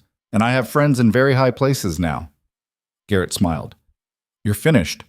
But he'd underestimated who was listening. The fire had drawn a crowd, not just onlookers, but common people who'd been following Rowan and Mara's fight. They'd seen Garrett emerge from the shadows, heard him gloat, understood what he'd done. "That's him," someone called. "The bastard who's been working with Pemberton, see." The crowd shifted, and suddenly Garrett was the one surrounded. His guards reached for weapons, but they were outnumbered 20-1. "You can't prove anything," Garrett said, but his confidence was cracking. "We don't need to prove it in court," a woman said. "We all saw you, we all heard you, and we'll all testify." The city watch arrived, and this time they arrested Garrett properly. His guards scattered. As he was dragged away, he looked at Mara with pure hatred. "This isn't over," he spat. "Yes," Mara said quietly. "It is. You just don't know it yet." The vote happened the next day, despite everything. Mara attended on crutches, her ankle wrapped and throbbing. Clara was with Margaret in the gallery, safe but visible, a reminder of what was at stake. Rowan gave his final speech from the floor, and it was nothing like his usual political rhetoric. "I was a terrible husband, a corrupt politician, a man who valued power over people. Every criticism you've leveled at me is probably true, but I'm trying to be better. Not for political gain. I've already destroyed my political future. I'm trying to be better because my daughter is watching, and I refuse to hand her a world as broken as the one I helped create." The chamber was silent. "This vote isn't about me. It's about everyone who's been hurt by a system designed to protect the powerful while crushing everyone else. Vote however your conscience dictates. But know that history will remember what you choose today. The vote was called. It was close. Painfully, terrifyingly close. But when the final count came in, the reforms passed by 3 votes. The chamber erupted. Some celebrated, others stormed out in fury. Pemberton looked like he'd been struck, his face gray with defeat. Mara felt tears streaming down her face. Exhaustion, relief, grief for everything it had cost to reach this moment. Margaret brought Clara down from the gallery. The baby was fussy, hungry, completely unconcerned with the historic nature of the vote. "We did it," Rowan said, his voice hoarse. "We started it," Mara corrected, echoing words from months ago. "Real change takes longer than one vote." "I know, but it's something." It was more than something. It was a crack in a wall that had seemed impenetrable, proof that the system could be challenged, changed, forced to acknowledge its own rot. The celebrations lasted for days. Common people flooded the streets, celebrating reforms they'd never thought possible. Nobles who'd supported the bill were hailed as heroes. Those who'd opposed it faced public shaming. But for Mara, the real victory came 2 weeks later. The new laws took effect, and suddenly she had legal control over her own finances, could sign contracts without Rowan's permission, could own property, could make decisions about her daughter's future without requiring male approval. She was, for the first time in her life, actually free. "How does it feel?" Margaret asked, watching Mara sign her first independent contract, a purchase of a small property in Saltmir, a place to return when the capital became too much. "Strange, terrifying, like I might wake up and find it was all temporary." "It's not temporary. You made this permanent." Mara looked at the contract, her signature bold and unapologetic. "We made it permanent. I couldn't have done this without you." Margaret's eyes welled up. "So what happens now? Do you go back to being a duchess? Play the political game from inside the system?" "No, I think I'm done with being a duchess entirely." "What?" Mara gestured to the townhouse around them, modest by noble standards but comfortable. "Rowan and I have been talking. We're dissolving the marriage, legally, officially. He keeps the title and estate. I keep my independence and shared custody of Clara." "He agreed to that?" "He suggested it, said he couldn't ask me to return to being invisible, even in a reformed system, that I'd earned the right to define my own life." "That's surprisingly mature of him. He's trying. Not always successfully, but trying." Mara smiled slightly. "We're better as allies than spouses. Maybe we always were." The divorce, when it was finalized, was quiet. No scandal. There'd been enough of that already. Just 2 people acknowledging that sometimes the bravest thing is admitting when something isn't working and choosing to move forward differently. Rowan threw himself into political work, using his remaining influence to push for further reforms. He visited Clara regularly, was learning to be a father without the expectation of ownership. Mara returned to Saltmir. The village welcomed her back like she'd never left. Torsten offered her work managing the fishing cooperative's accounts. Bess taught her to actually cook. Cal became an unexpected friend, teaching Clara to recognize different types of fish before she could even walk. It was simple, quiet, nothing like the life Mara had been raised to expect. It was perfect. 2 years after the vote, Mara stood on Saltmir's dock watching Clara, now a boisterous toddler, chase seagulls with single-minded determination. "You'll never catch them," Mara called. Clara ignored her, laughing as the birds scattered. Rowan appeared at Mara's elbow, slightly out of breath from the walk from the village. He visited once a month now, had learned to navigate Saltmir without his title as armor. "She's gotten fast," he said. "Terrifyingly so. I can't keep up anymore." They watched their daughter in comfortable silence. The awkwardness that had defined their marriage was gone, replaced by something almost like friendship. "Parliament passed the education reform," Rowan said. "Schools for all children, regardless of birth. Your testimony helped push it through." "Good. Clara deserves to learn alongside everyone else, not isolated in some noble academy. She'll be remarkable, like her mother." Mara glanced at him. That almost sounded sincere. "It was. You terrify me in the best possible way." Rowan smiled. "You know there's talk of you running for office. The new laws allow it." "Absolutely not. I've had enough of politics. Liar, you love it. You just hate the performance part. Fine. I love dismantling corrupt systems, but I'm doing it from here, where people are honest about who they are. Clara fell, scraped her knee, and let out a wail that could wake the dead. Both parents moved toward her instinctively, but Mara reached her first. "You're all right," she soothed, inspecting the minor injury. "Just a scratch. You've survived worse." Clara's crying stopped almost immediately, replaced by indignation at the seagulls who'd evaded capture. "Brave girl," Rowan said, kneeling beside them. "Like your mother." "Stubborn girl," Mara corrected. "Definitely takes after both of us." They walked back to the cottage together. Not a family in the traditional sense, but something equally valuable. People who'd broken apart and rebuilt into something honest. That night, after Rowan had left and Clara was asleep, Mara sat at her small desk and wrote. Not a political manifesto or a memoir, though publishers kept requesting both. Just a letter to her daughter, to be opened when Clara was old enough to understand. "My dearest Clara, by the time you read this, you'll know the story of how you came to be born in a storm, in a fishing village, to parents who were catastrophically bad at being married to each other. But here's what I want you to understand.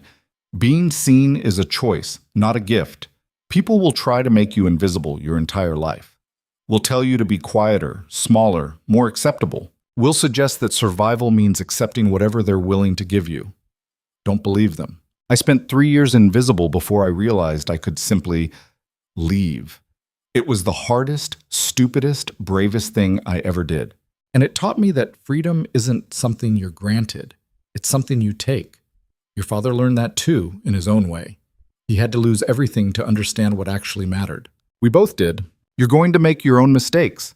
Choose your own battles. Find your own version of what it means to be seen. And I promise you, whatever you choose, wherever you go, you'll never be invisible to me. You matter. Not because of your name or your inheritance or your potential, just because you exist. Never forget that. All my love, Mother." Mara sealed the letter, tucked it away for safekeeping. Outside, the sea crashed against rocks, constant and indifferent. Inside, her daughter slept peacefully, dreaming of seagulls and adventures yet to come. 5 years after the Grand Assembly confession, Mara stood in that same hall. But this time, she wasn't confessing. She was being honored.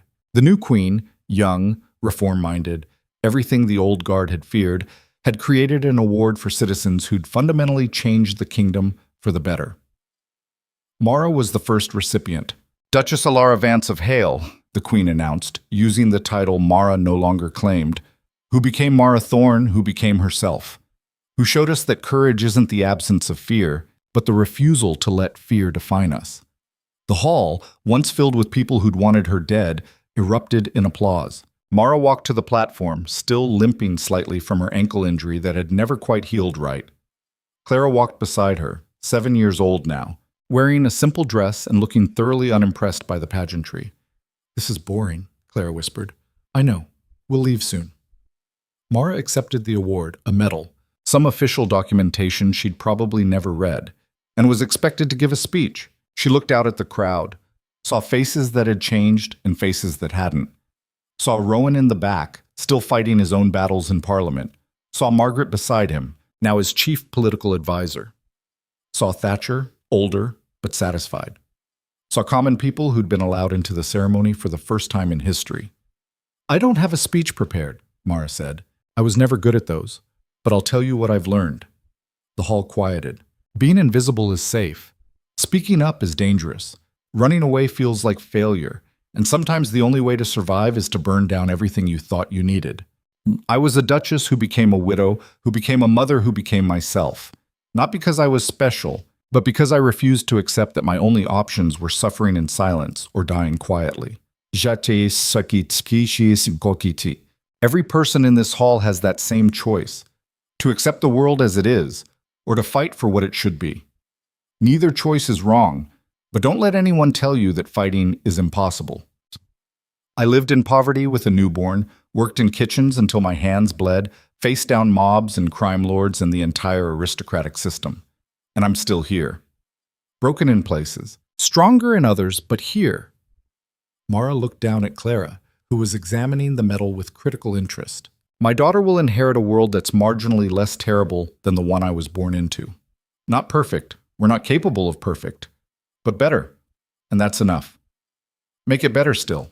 For your daughters, your sons, the people who come after and deserve worlds that see them. That's all I have to say. She walked off the platform to thunderous applause, Clara's hand in hers. Can we go home now? Clara asked. Almost.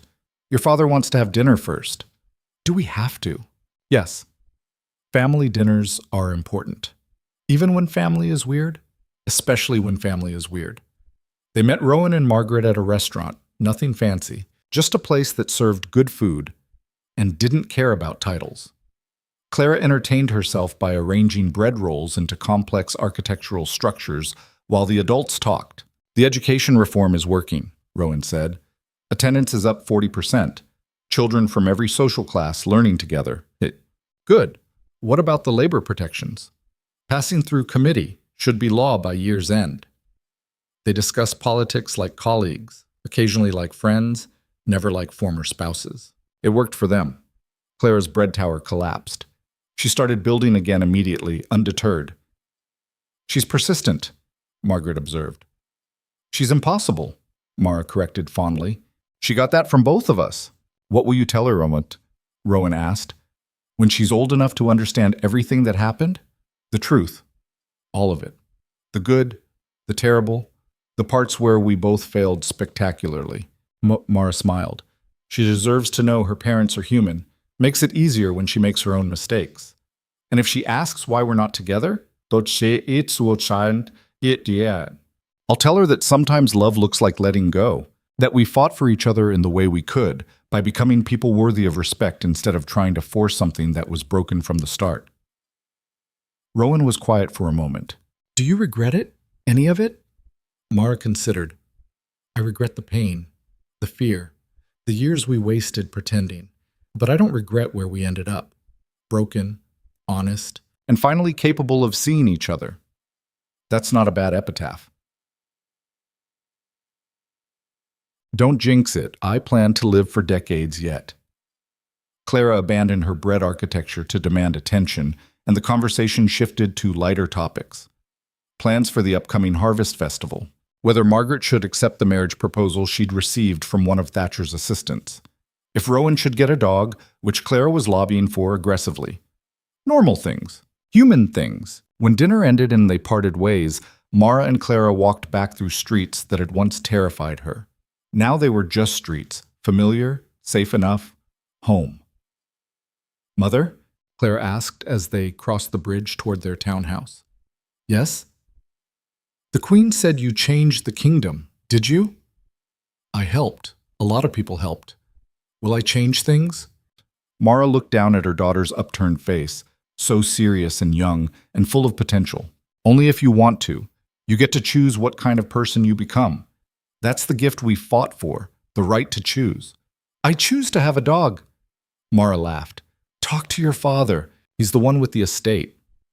They reached home, a modest house in the capital that Mara had purchased with her own money, filled with her own choices. Margaret had her own rooms there when she visited.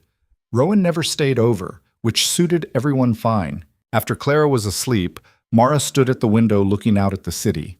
Lights flickered in windows, people living their ordinary, extraordinary lives. Somewhere out there, other women were probably planning escapes from situations they couldn't survive. Other men were learning that power without accountability was poison. Other children were being born into a world marginally better than the one their parents inherited. It wasn't perfect, wasn't even close, but it was better. And tomorrow Mara would wake up and keep fighting to make it better still. Not as a duchess or a legend or a symbol, but as a woman who'd learned that being seen started with seeing yourself clearly. All the titles, all the performances, all the careful constructions of who she was supposed to be, she'd burned them down and found something true underneath. She was Alara. She was Mara. She was mother, reformer, survivor, fighter. She was herself. And that finally was enough.